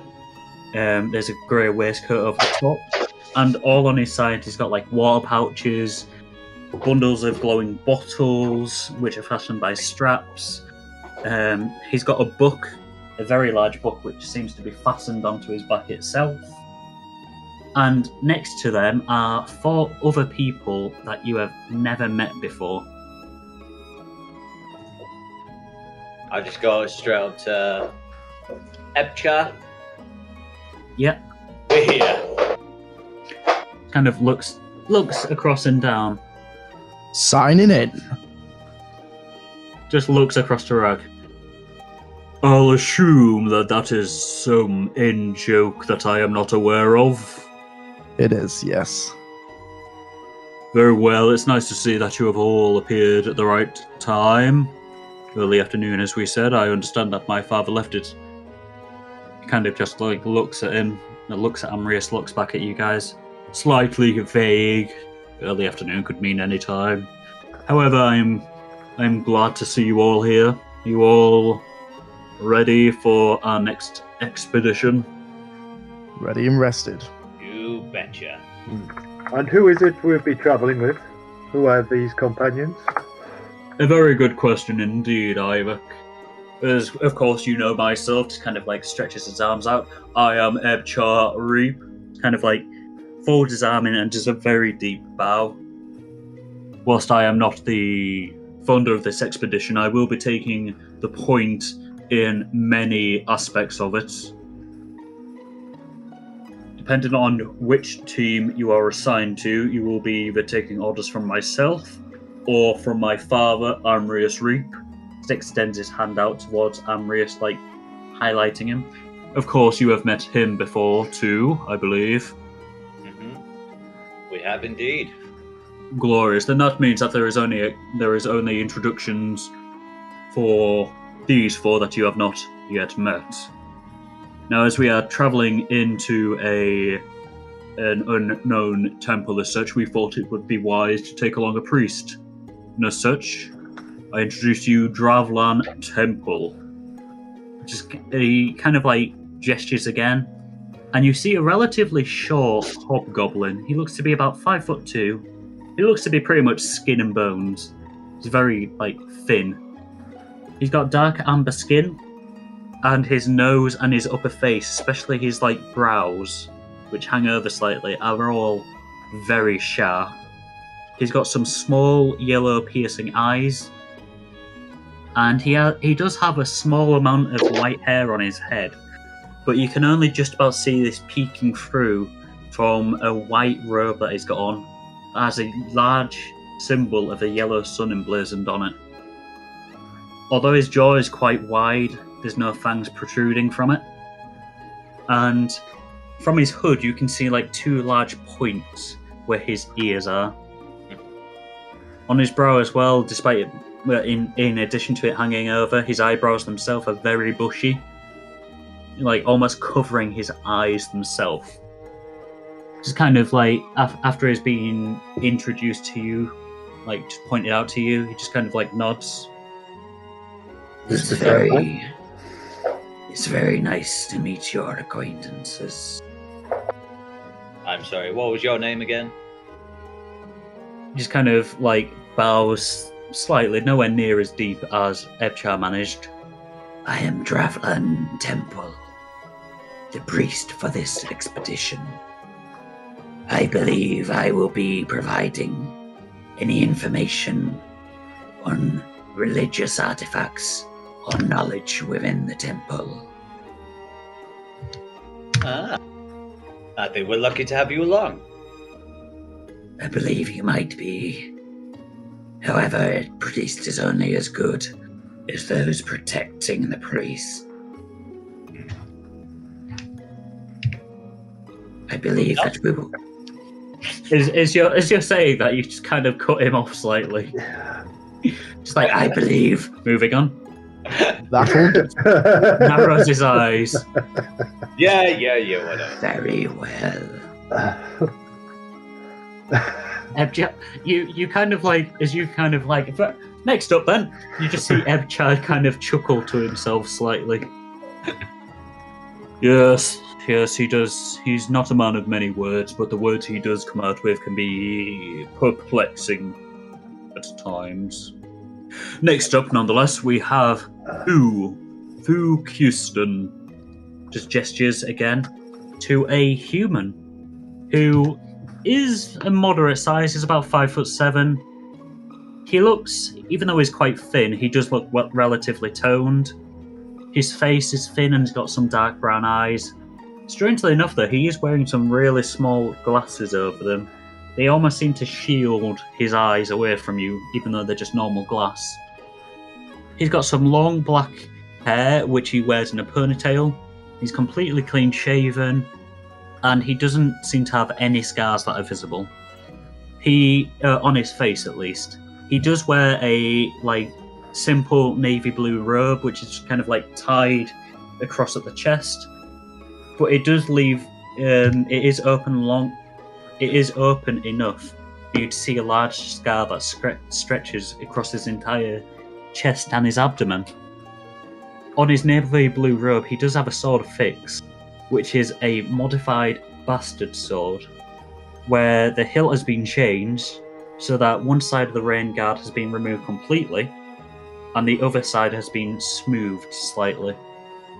The blade itself has been modified too, So rather than being a large, wide sword, it's been reduced. So essentially, below the fuller, so like the part where the blade dips in, has been removed completely. So rather than it being a wide blade, it is a very thin blade that looks like it has been honed and sharpened to an incredible degree. Although the very tip itself seems to be kind of serrated. After being introduced, he just kind of looks at you both and does a very, very slight bow. Just like a pleasure to meet you. And what was your name again? I am Fu Houston. Nice to meet you, Pew Houston. Fu Houston. Oh, sorry. And what manner of assistance will you be on our journey? Just takes a second, smiles ever so slightly. I'll be providing the protection. Huh. We have something in common, not just our robes. Just smiles, like, slightly wider again. Another man who likes to contemplate things before jumping into action, I see. Yes, well, I think it's always wise to know who our companions are before endeavouring on any such quests. Oh, definitely. Especially with... It's kind of like tilts his head back towards someone else that you've not been introduced to yet. Some more volatile people that are around here. Be nice to have some kindred spirits. I'm going to quickly glance at Ragnarok.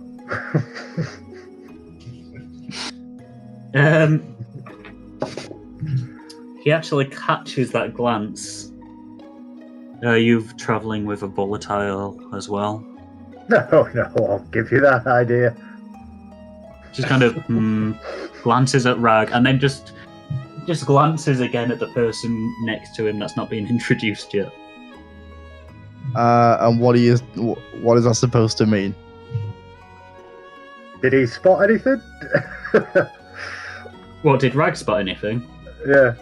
Yeah, you just kind of like... Yeah, you stood next to him and you just kind of gestured almost towards him. I didn't gesture, I just looked at him.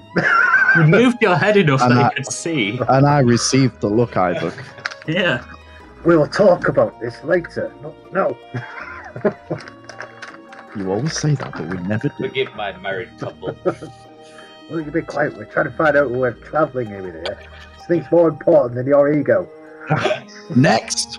I was going to say, you're both quite done with your tumultuous bickering.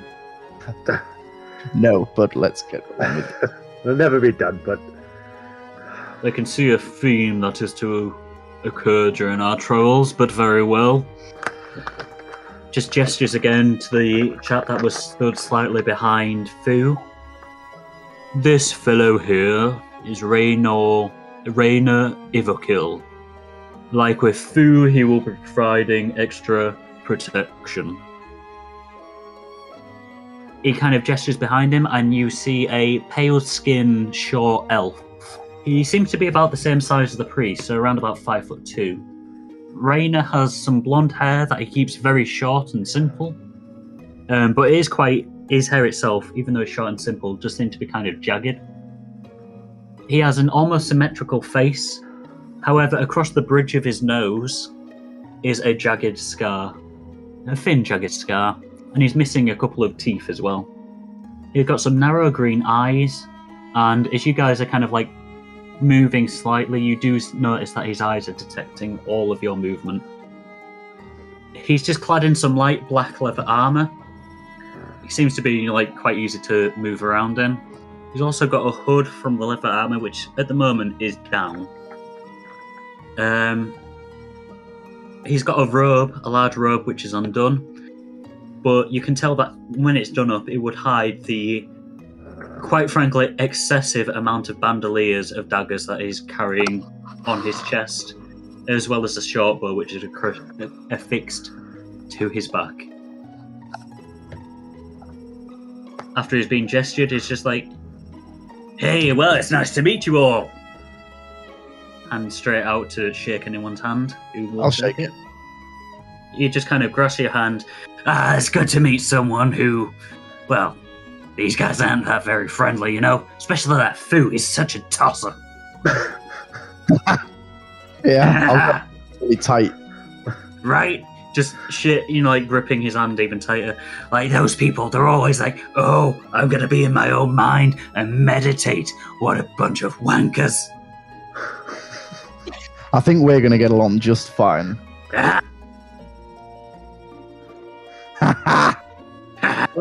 How extraordinary for an elf. Just kind of narrows his eyes slightly and turns towards you. What do you think? Because I'm an elf, I should be all, oh, prancy forest. Yeah, Iyvak. I don't mean to profile. It was the eyes now. As Raynor is kind of like having a go at you, you feel like a hand on your shoulder, and Fu's just like, ignore him. He is something. We're all something from nothing here. Just kind of, Fu just kind of looks at Raynor again. Raynor, settle down. These people are new. You don't want another scar to go on the one across your face, do you? Raynor just kind of just glares at him. Well, if there's another one got on my face, there'll be another one through your chest! Anyway, is there one more? Yeah, Epchar just kind of breathes out a sigh of relief. I'm glad you asked, to be quite honest, Iyvak. Yes, there is one more to our group of misfits, as it were. This one, right towards the back, he seems to be hiding himself away slightly. Redmond, why don't you come out and introduce yourself to these fine people that will be protecting you?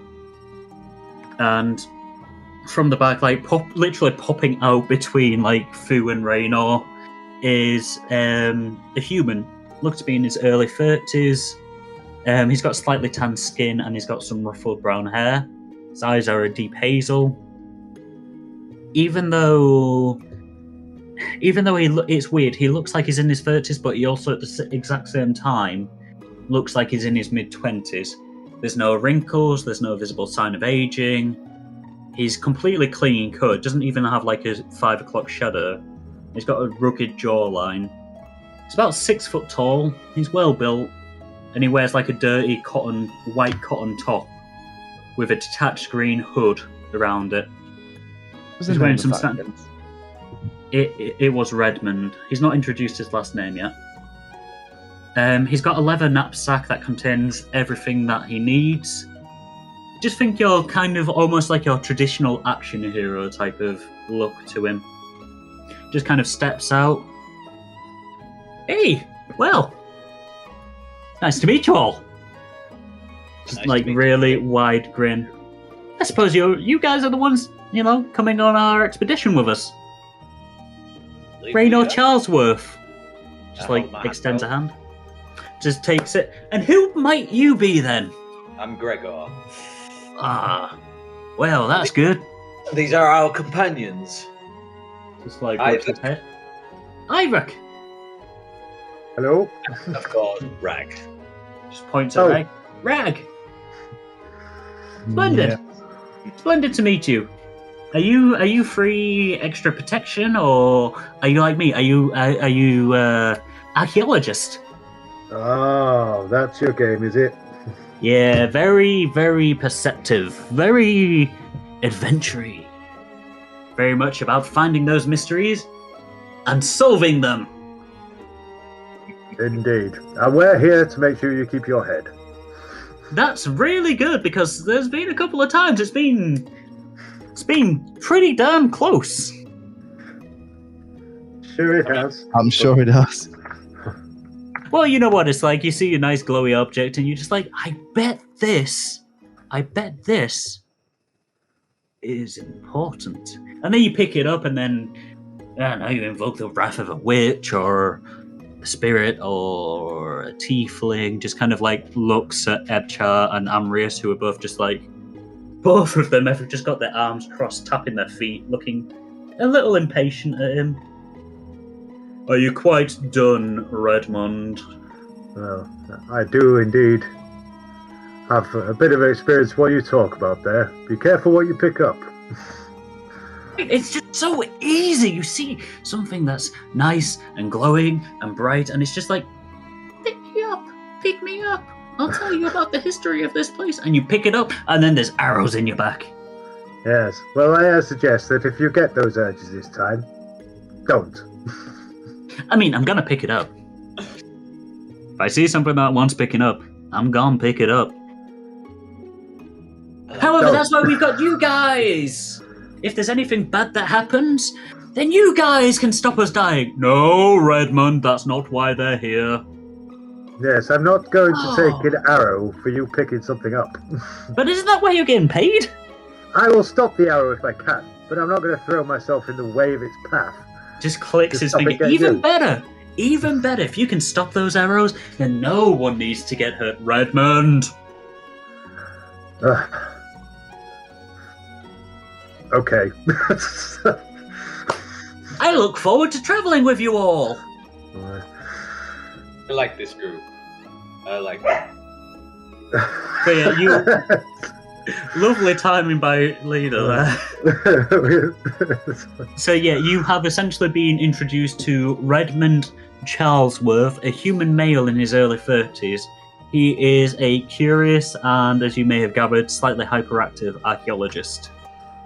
We'll have to watch his wandering hands, I think. Yeah, he does see himself as an adventurer, and he definitely is not afraid of getting stuck into stuff.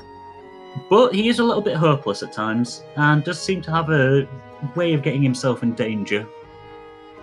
He seems to have only just met the Reaps, and is not really that aware of their reputation. However, he is all for this expedition. You also met in your group. You also met Raynor Iyvak, Nice. an elf who is providing protection. He has been around the block a few times. He's taken on quite a few jobs. He seems to already have an existing relationship with Fu, and just from that quick interaction, you get the idea that they don't get along that well. Raynor is a little bit brash, but definitely gets the job done. You were also introduced to Fu Houston. He is another human who looks to be in his late 20s.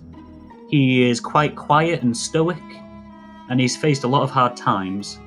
Most of the time he is very serious, which seems to irritate Raynor. He is a very contemplative and meditative man, who is also, along with yourselves and Raynor, providing protection. And finally, you were introduced to Dravlan Temple. He is a hobgoblin priest.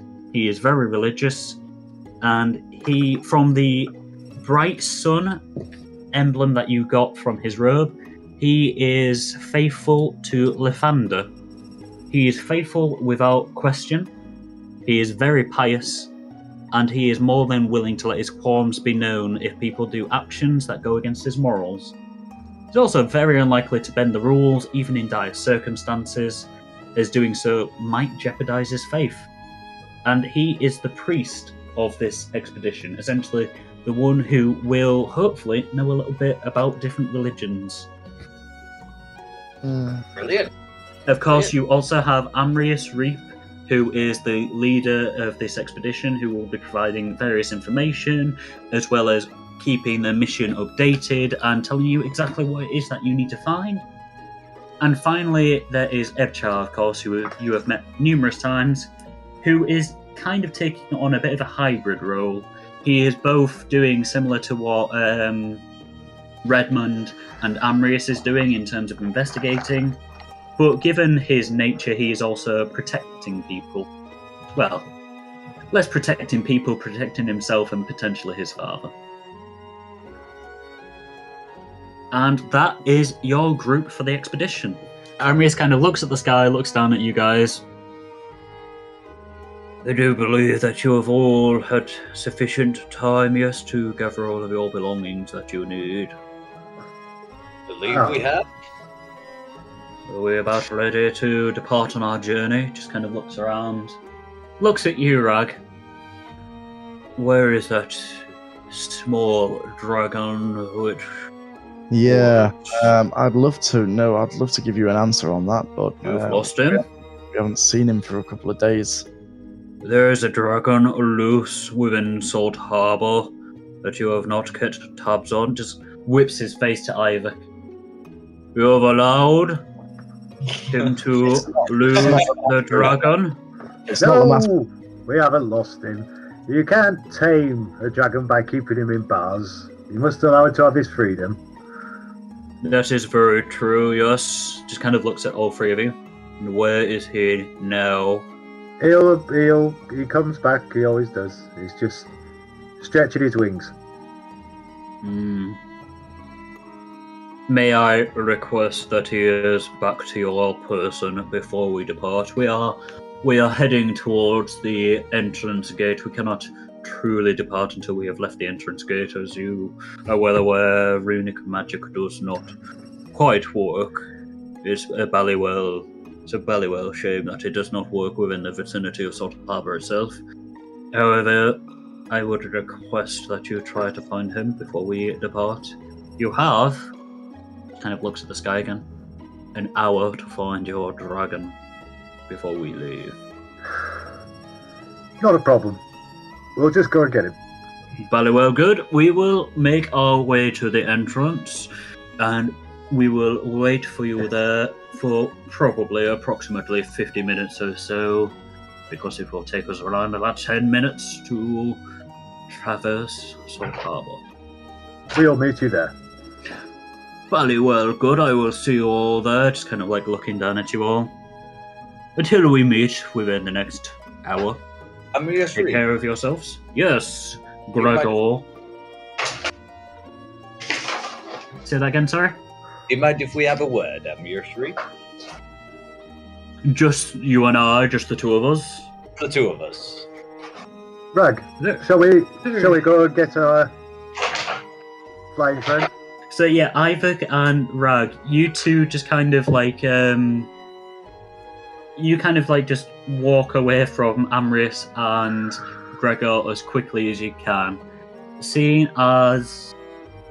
Actually, yeah, I was going to say, if Coogan was leaving for a couple of minutes, we'd go with him, but seeing as we're still at that scene, Gregor, you are currently, like, taking Amris by the arm and leading him away.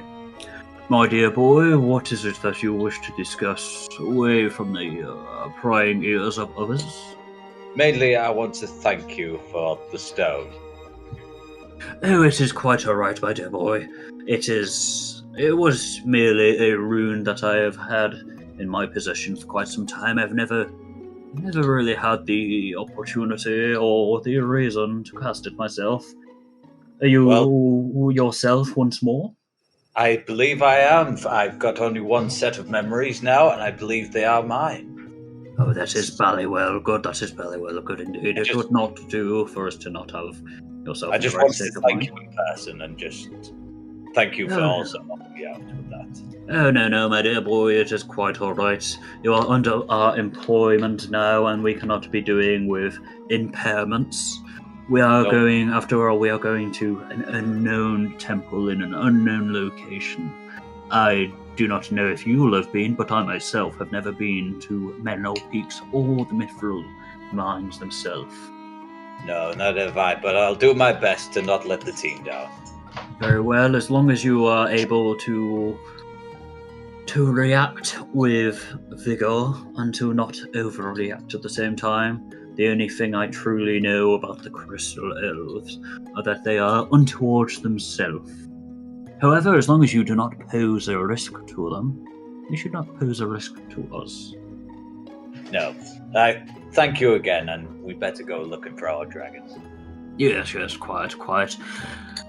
Looking for the dragon, you say? I thought you believed that you knew where he was.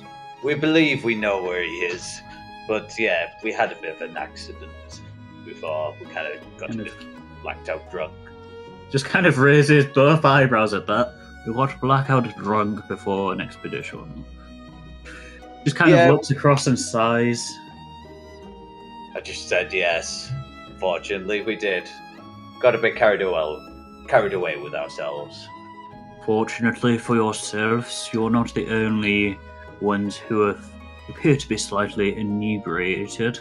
Just kind of looks across and you can just see him like pretty much shooting daggers at Raynor, who at this point is shouting, like full on shouting at Fu, who in turn is just kind of like, he's got one hand on his sword, his thumb is like just underneath the hilt, ready to pop it, but he's not reacting otherwise. It looks like a lively one, that one. Yes, the only reason why he has been accepted onto this expedition is that Fu, despite not liking Raynor from the looks of it and from what I have gathered, does believe that he is very adept at what he does. We shall see. We shall see. I mean, hopefully, my dear boy, we do not need to see, and all of this extra protection is for naught. Very true, very true. Anyway, I better be on my way. We'll meet you at the gate. At this, you kind of like just turn and you manage to catch up with Gregor, with Iyvak and Ragnarok. Lovely. Guys, where are you heading? As you're looking for Bimit. Rag, where is that damn beast? I have no idea. We need to find him. We've got an hour. Head to the tavern. I'm going to head to the tavern. Well, I told you what he's just done, Nathy. Don't you normally shout when it comes? Yes, but it's not been listening. Bimit! Right, one of us, what do you say? One of us go to the tavern, one of us goes to where that thing is that you saw, and the other just run around for an hour. Okay. I'll go to the tavern. Okay, I don't think he'll be at the tavern, but I'll go to the out of the residential area then. It's not going to be there either. But it's got to be somewhere. He might not even be in the city. Alright, I sprint off to the tavern anyway. He's got to the tavern. So Okay, yeah, so Gregor is heading to the tavern. we'll pick somewhere, in the city or out the city. We've got an hour. Financial district. I'll have a look in the financial district. Get running and get shouting. What else can we do? Okay. I'll run up. You're literally sprinting from the manor, sprinting across the residential area, just screaming. Can I just shout, don't let Amrius repay yet? As you say that, you just hear in the distance, Bimit, is that not the name of that dragon that they apparently know where it is, but they are shouting to the sky? I'm still running. Yeah, well, just I'm hear running. him like. Okay, so Iyvak, where are you running? Where did you go? Sorry. Greg. Financial district. Financial. Okay, I'm going to go to not the financial districts and do the same.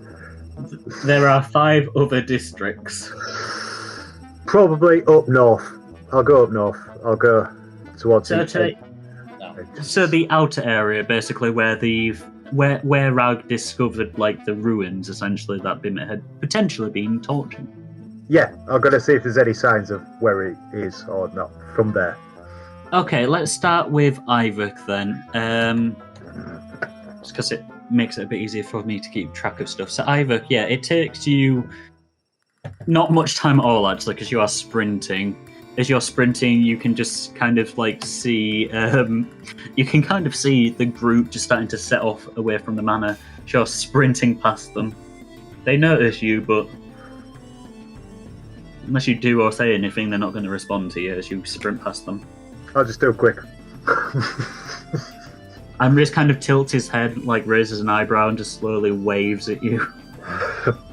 Yeah, no, just keep going. So yeah, you reach the outer residential area relatively quickly. As per usual, there are quite a few shouting voices, both from the slums in general and also like the makeshift market stalls that the people in the slums have set up. On the left-hand side, where the actual outer residential area is itself, there is the circus tent, which has rows of crows, rows of animals and stuff like that. And a little bit further beyond that is the farm that is still smouldering ever so slightly.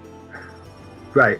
If I go there, can I see anything leading off in any direction? Like Like tracks and stuff. Yeah, or like a trail of blood or anything like that.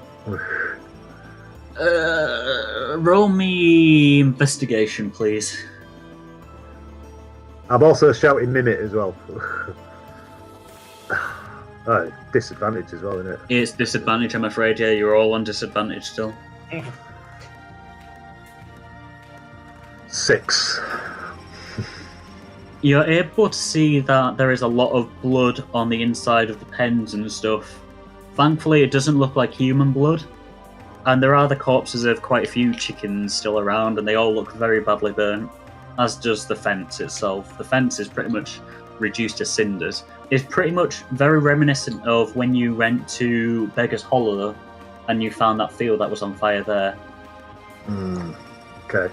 Is there anybody around? Like, There's a couple of farmers still chatting. Like, they all sound quite worried. Farmers! One just kind of turns. Aye? I hear you have a bit of a chicken crisis. Something's been killing them, have they not? Aye, and what gives you that impression? All the dead chickens? The Indeed. fires? The monster? Well, I'm hopefully here to help you in your plight. Do you have any idea what direction it may have gone? Just kind of... I weren't there when it happened, but Gwyneth here. Gwyneth says, went into town itself. Headed into town after burning our chickens, eating our chickens, burning our fences. You actually saw it heading into town? Well, I didn't. Gwyneth did. Just like this small little... Yeah, I saw. It tried to flap, but didn't really go far, and just kind of skidded off into the city itself. Right. You're certain? I mean, it's not often you see something breathe fire and kill all your chickens. Indeed. Well, don't worry. I'll get to the bottom of this. May the rest of your chickens be safe. Right, I'm gonna... We got no chickens left. It ate all of them. Well, buy some more, I'm gonna say as I run off. You just hear, like, in the distance, we ain't got no money and ate all our chickens. We're broke. Destitute. It's gonna be like that as I run away. Not my problem. Okay, so as you're heading back into town, Rag, you said that you were going to the financial district? Yes, into the financial district. Okay, so Rag, yeah, like with Iyvak, you kind of just immediately sprint. You pass by the group as you do so, heading towards the to the financial district. It takes you, again, not very long at all, as you pass through all the residential areas, and you are now entering into the financial district itself. Directly in front of you is the ruin of the arena that you burnt down. It is still, even though it's much less than it was before, like earlier in the week, there is still really thin wisps of smoke still rising from the arena. Still doesn't bother me. Just walking by. Yeah. Should have been stronger. Shouldn't have got burnt down. Whereabouts are you heading now in the financial district? I'm just walking around, see if I can see Bimit or anybody else. Okay, roll me a perception check, please. 19. You don't actually spot Bimit. Yeah. Huh? Do I need to roll it? Oh yeah, shit, disadvantage. Sorry, yeah, of course. 10. You definitely don't spot Bimit. But as you're walking around, you're heading further up north around the arena itself. You do spot a familiar form.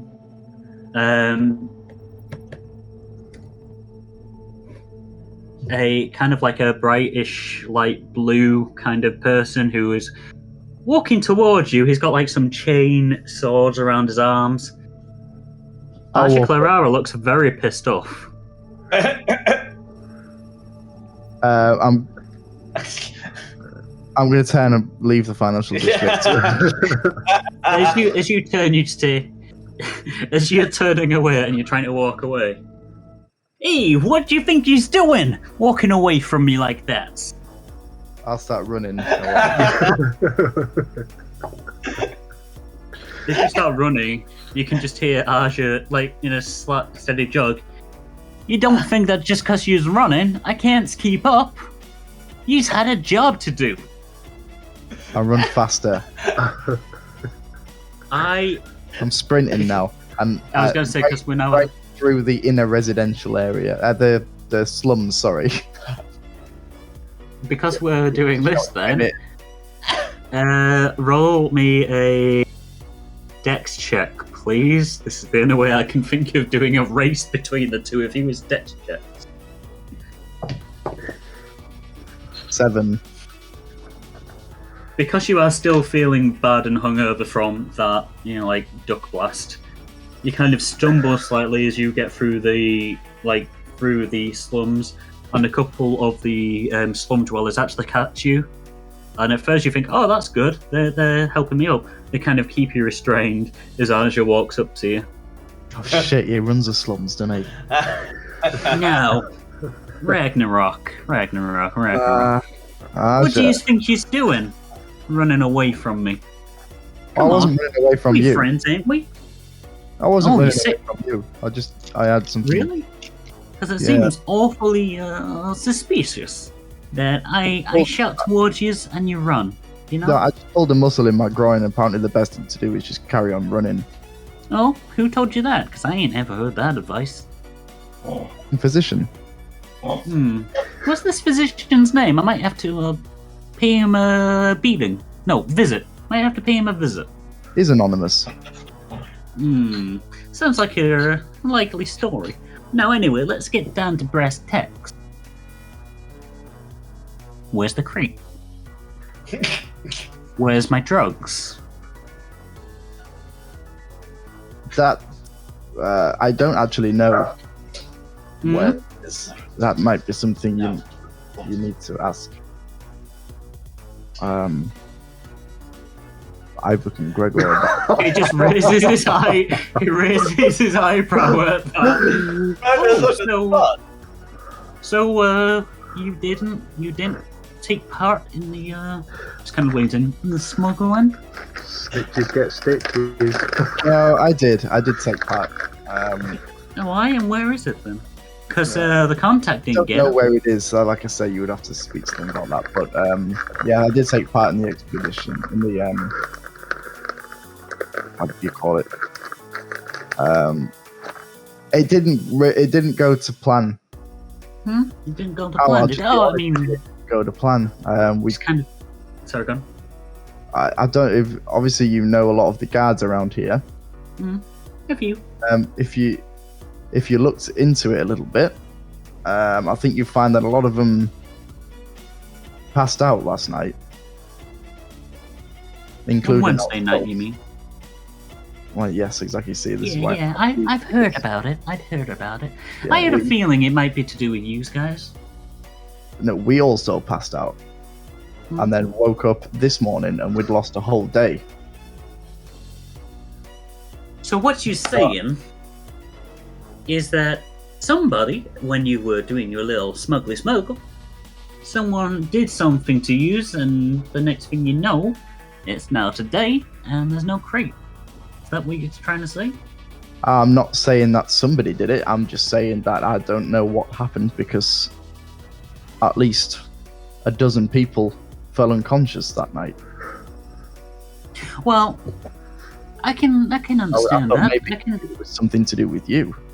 No, Ragnarok. When you guys are on your own missions, you're on your missions. It's not up to me to help you or hinder you. I just give the missions, and I keep everything quiet.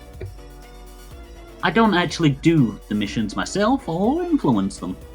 So, now what we gonna do about this? Because I understand sometimes things don't happen how you'd want them to. But you've got to understand, I'm running a business here, and, well, the client, he weren't too happy about it, and, well, do you know how much a crate of wormwood goes for? How much? Let me just think it up. Let me just renumerize in my head just how much a crate of wormwood would go for. As the DM definitely doesn't figure out how much a crate can store of something.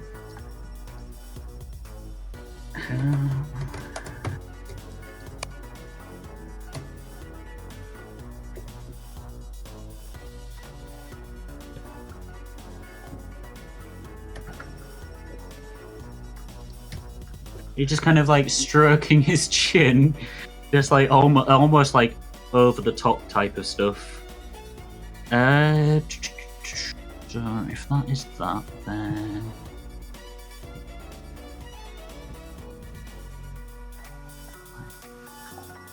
so that is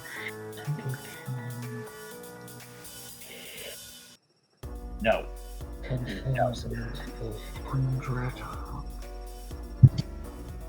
He just continues scratching and then just kind of looks at you. Well, an entire crate. Well, that would hold around about 300-400 pounds of wormwood. Now, a stick of wormwood, which is about half a pound. I don't know what accent that was. Which is about half. God damn it! I've just slipped into fucking Cockney accent now. Around about half a pound would be around about 5 silver. So an entire pound is 10 silver or 1 gold. So 400. You're looking around. No, 400 pounds. You're looking around about 40,000 gold for that crate. However, seeing as that's the selling price and not the actual retail price, we'll call it. We'll call it 35,000 gold. Seeing as I've had to pay off the client to keep his future business. That is a lot of money. It is now. I could just ask if you were going to get me the money. Especially because I know that with you being part of the dark area now, your word is as good as law. However, your friends ain't. How much do you think your friends like yous? Just get to the point, will you? All right. Just kind of reaches into her pocket, hold his arm out. Says to like two of the slum dwellers, and they kind of, you can resist this if you want, but they kind of like push one of your arms forward towards where Aja is. I'll resist it. Roll me a strength check. I'll try and break one of their arms. I mean, it depends if you can even get away from their arms, but... Got a natural 20, but he's got to roll with disadvantage, and I... Oh, I'm so sorry, but yes. 10. Yeah, they rolled 17. If it wasn't for that disadvantage, you'd be fucking John Wicking your way out of there. But seeing as, unfortunately, that hangover is really fucking you over, they kind of like just jerk your arm out. Your arm is like directly in front, and Arja just pulls out what looks like a very ornate, but also very heavy, like brass kind of pendant, not pendant, bracelet. And before you've got time to react, he just slams it on your hand, on your wrist. You can feel it wrap itself around. There seems to be like almost like spider's legs on the underside that wrap around and dig slightly into your skin. It doesn't hurt you, but you can see a drop of blood just kind of drip down. Now, like he says, I trust you. I don't trust you as friends. So here's how it's gonna go. This little bracelet, tink tink. What it does is it checks where you are.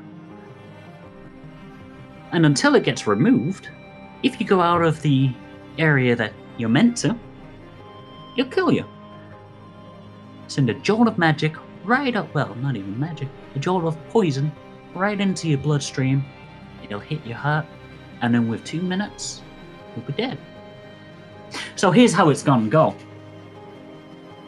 You don't leave the Lunar District until that 35,000 gold is paid off.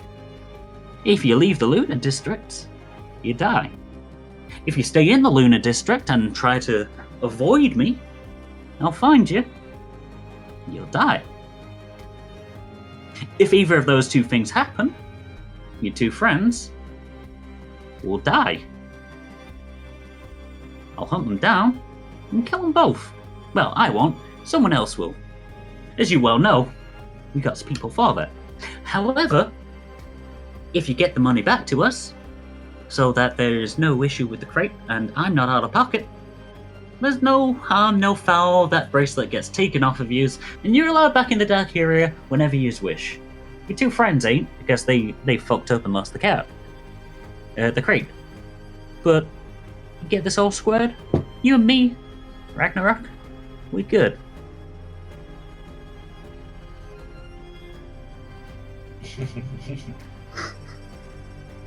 You don't really have a choice in this, my friend, I'm afraid. The second that you guys lost the crate, well, the deck had already been dealt. And there's no other way of paying this off. Well, if you've got 35,000 gold, then yeah, just pay that. You can pay it off right now, and the bracelet gets taken straight off of you, and we forget that you ever had a smuggling mission. You are allowed in the dark area whenever you want, because you got that lovely ring, kind of like flashes his hand with the ring on it. His friends, they failed though. I can't trust them. You've already got your hands dirty, so I can trust yous.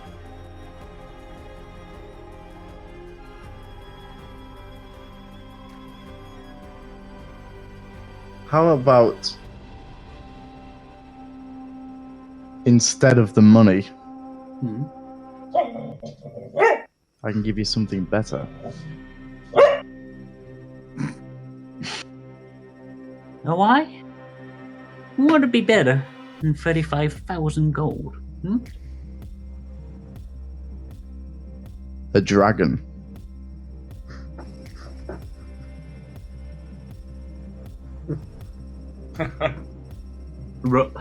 Roll persuasion. Disadvantage. I'm gonna give you just a normal persuasion because I would have given that with advantage normally. Azure is he's intrigued potentially.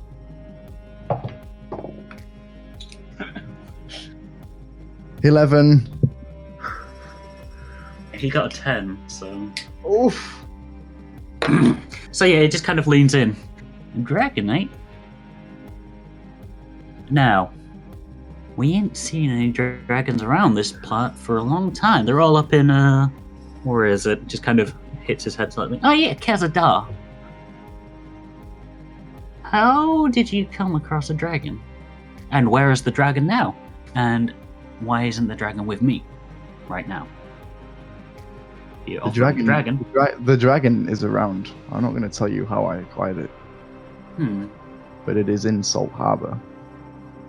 And what's exactly stopping the dragon if you two have ended a pact, a bond, whatever it is that allows the dragon to follow you? What's to stop it from killing me and burning down my entire place after you give it to me? Well, for one, the dragon is not loyal to anyone. Dragons are not loyal to anyone.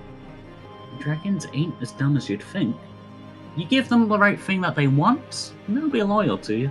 Yes, but dragons don't take sides. No, that's true. So what, you expect me to take this dragon off your hands, wipe out the debt, and that's all fine, but then I have to give the dragon itself an actual fortune to stay with me? Like you said, you don't like to say it, dragons are not loyal, you don't have to keep it with you at all.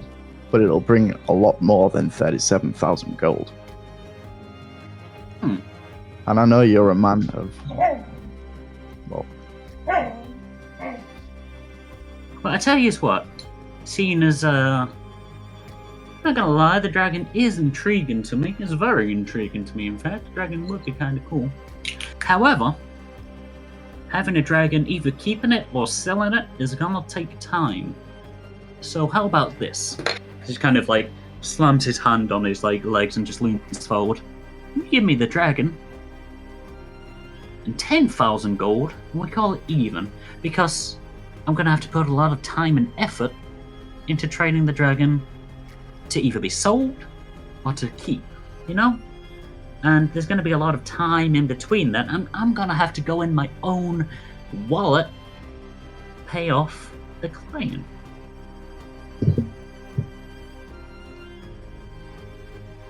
So does that sound okay? 10,000 in a dragon, or just 35,000 in total?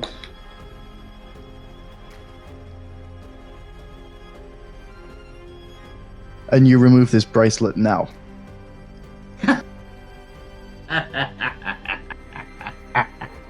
Oh, Ragnarok, you were funny. No, I'm not gonna take the bracelet off until we've finished our transaction. Cause what's to stop yous from just running? Like I say, there'd be no place I could go that you wouldn't find me. And there's definitely ain't any place you can go where I won't find you if you got the bracelet on. Either way, it's the same result. Is it not? So it doesn't matter if the bracelet's on you or not. But for my peace of mind, take it on until you've paid your debts.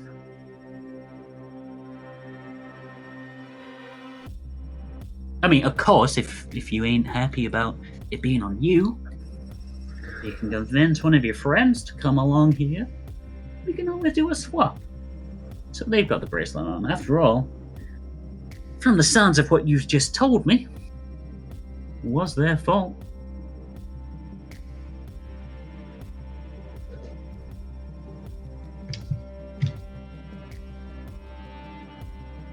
I'll agree to the deal. Which deal's this? The 35,000 or the 10,000 in the dragon, or the 10,000 one of your friends? Dragon. Very well, very well. Now, if I remember rightly, which I kind of do with most things here, ain't you got a job to be on with this afternoon? So I don't think it would reflect well on you if you're going off on this job with Mr. Reap. You've got a cursed amulet on your wrist. So I suggest doing it quite soon, you know? Leave it with me, I'll be back. No worries, I'll be right here. Well, I'll be either in the slums or... you know what, Ragnarok? I'll be right in the entrance of the dark area. You know that statue? Okay. Meet me there and we'll get it all sorted. To be continued. Okay, so with that then, we're potentially at the last part for this session then. We are with Gregor, who a while ago headed towards the tavern. Am I just outside? You are literally just entering the Baneful Squid now. Crumb! Ooh! Alright, Gregor. What's up? Alright. Exciting times. We're about to go on an expedition. Oh, yes. You finally got on the expedition. Yes. I've got a small problem, though. Have you seen a tiny little reptile? That was You mean the one that's always in Ragnarok? Yeah. We've kind of lost him. Yeah, he's in Rag's room. I had to let him in. He came home. Well, I say home. It's not really home. Well, it could be his home. That'd be nice. But no, he came back on Thursday morning, covered in chicken feathers and blood. Yeah. Now, it doesn't take a mastermind like myself to figure out what happened there, especially as half of the other residential area was on fire. So I unlocked Rag's door and carried him in and put him on the bed. I don't remember the bed being quite as lumpy as it was, though. He's been a very bad boy. Well, he is probably. I mean, he's a dragon. Dragons do as a dragon does. But he did seem very happy on Ragnarok's bed. Not sure why, but he just kind of like landed on it with a clink, and he just seemed to be very happy on top of that lumpy bed. Very happy indeed. Fantastic. I'll go in and get him. Well, his door's locked at the moment. Can't let... I mean, I don't think I can let you in. It won't be right. We need Bimit for our...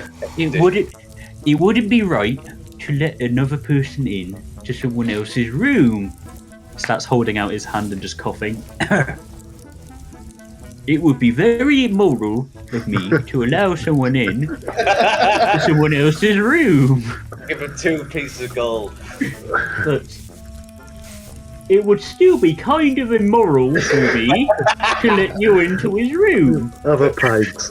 Just kind of like 3 gold coins. So there's 5 gold coins. Just kind of like looks, curls his hands shut, just pulls out a key. It would still be very immoral if anyone to take this key that I've got loosely dangling in my hands, that I'm going to put on this table right here, turn my back away from, and count exactly to 10 seconds.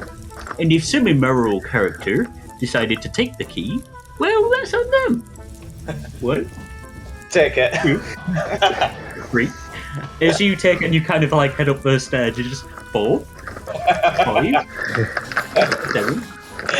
Who is gone? Alright. You are now outside Rag's room. Right, I unlock the door. Just like And I just said Draconic. Bimit, are you here? Kitten is back. At last. Sorry about that. A bit of a... Well, it's complicated. We'll discuss it when we get going. Bimit left alone. Bimit had to eat. Bimit had to hunt. Don't worry, we'll have some steaks for you soon. Yes, Bimit had to settle for chicken. Chicken is not steak. What is steak? Bimit ate lots of chicken and none tasted like steak. What was it? I was just wondering. What was that, sorry? How was chicken? Just curiosity. Chicken is acceptable, not steak. Oh, yes. Don't worry. Only thing better than chicken is gold. He just kind of wiggles as he does so. You hear like... I look at the bed. It's like, how much... Do you know how much there is here? I was going to say, roll a perception as you're looking at it. Bim is just kind of like... Gold. Bimit never leave. Remember, it is with disadvantage. 13. There's a lot of gold there, more gold than you have. It's kind of... Rag seems to have tried to hide it by putting the blanket over the top of it, but there is that much of it that the blanket is actually piled over the gold itself. There's like 3 layers of these golden coins before the actual blanket. There's more gold than you have ever seen. Right, I peel back the blanket to have a good look at it. As you do so, Bimit kind of like scutters backwards and just kind of hisses at you slightly. You are now seeing, just row upon row, just a giant mound of gold in front of you. Why can't move Bimit from Bimit's hoard? This is not yours, Bimit. It mine as much as it is Kin's. Kin and I took it from small little man. We found it, and it's ours. I just turn to it and go, what small little man? Little angry man. Little angry fighty man. That Bimit was not allowed to eat. Was this at the Fighters Guild? What was Fighters Guild? Where we all were, where I had my big fight. Was that the place? Actually, hang on. I need to roll something here. That's why I wanted to find him first. Was that place that Bimit and Kin used fire?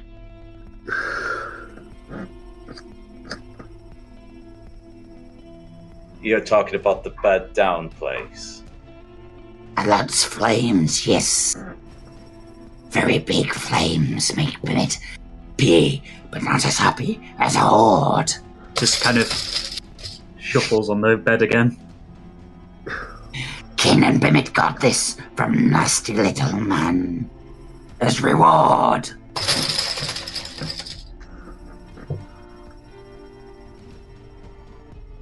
I just stand there kind of like just silent for like a few minutes. And all of a sudden just anger starts just building up. I just go, Bimit, leave the room. But horde. Bimit's horde. I said, leave! Roll an intimidation check. With disadvantage. Yeah, disadvantage, I'm afraid.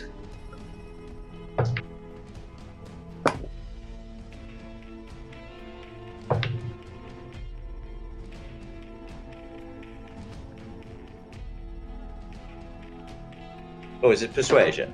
Yeah, no, intimidation. Intimidation. Yeah, you're screaming at Bimit at this point, so...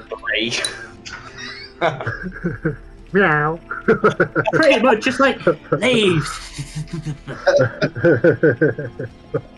Bimit stay with Bimit's horde. Bimit deserved horde. Kin didn't give Bimit steak. None of kin fed Bimit for an entire day. I just look away and just look at the gold, and I just start pounding the gold on the bed. As you do, you pound it so hard, because Bimit is still on the gold, Bimit kind of like rises in the air and then just slams onto the gold again. I tear up the room at that point. Literally. As you're kind of like just ripping stuff apart, just throwing chairs across and making a racket, you just say, Oi! What the bloody hell are you doing in my room? Well, Ragnarok's room, but the room that I own. You're smashing it up, Gregor, aren't you? If you are, you owe me gold. Lots and lots of gold.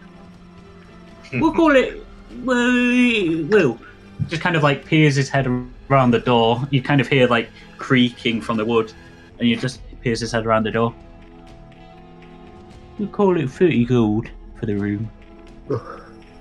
I literally grab 800 gold off the bed, and I grab about 300 gold and give it to Crumb. Just kind of like in his hands. Oh, this is slightly more than 20 gold.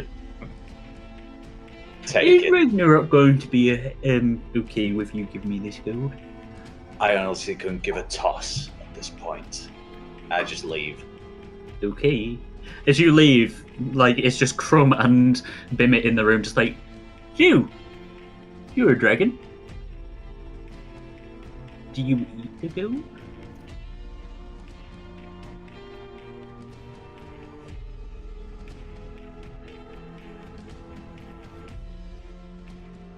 The Reaper, the Maelstrom, and the Thief is a Dungeons & Dragons show by RollCast. RollCast was JB as Ragnarok, Coogan as Gregor the Last, Gareth Ryan as Iyvak Mileart, and Tom Crabbe as the DM. Intro, midpoint, and outro music were provided by JB. Editing and sound mixing was done by Tom Crabbe. As usual, we'd like to thank the following for allowing us to use their music: Alexander Nakarada, Avery Alexander, Darren Curtis Music, Kevin MacLeod, Michael Ghelfi Studios, Scott Buckley, Sword Coast Soundscapes, and The Seventh Midnight.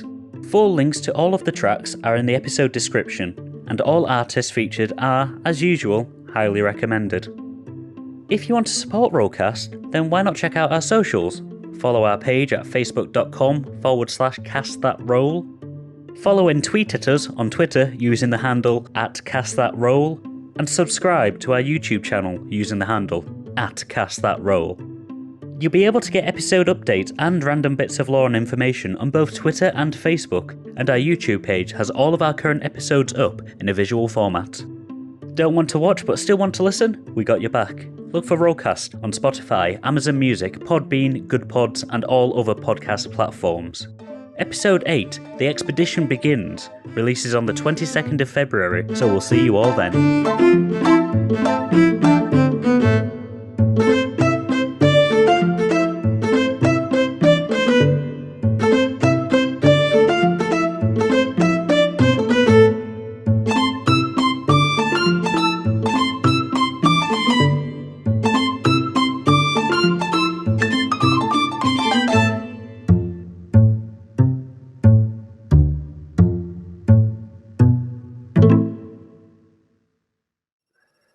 I'm going to go for a slash while I think on this because I wasn't expecting a nat goddamn 1. He's gonna fall into the crit, smash it up. I was going to say, as a lowish number, that's fine. I know exactly how to play that, but a natural 1, that's something. Could have set the woods on fire. You might still do that accidentally with a nat 1.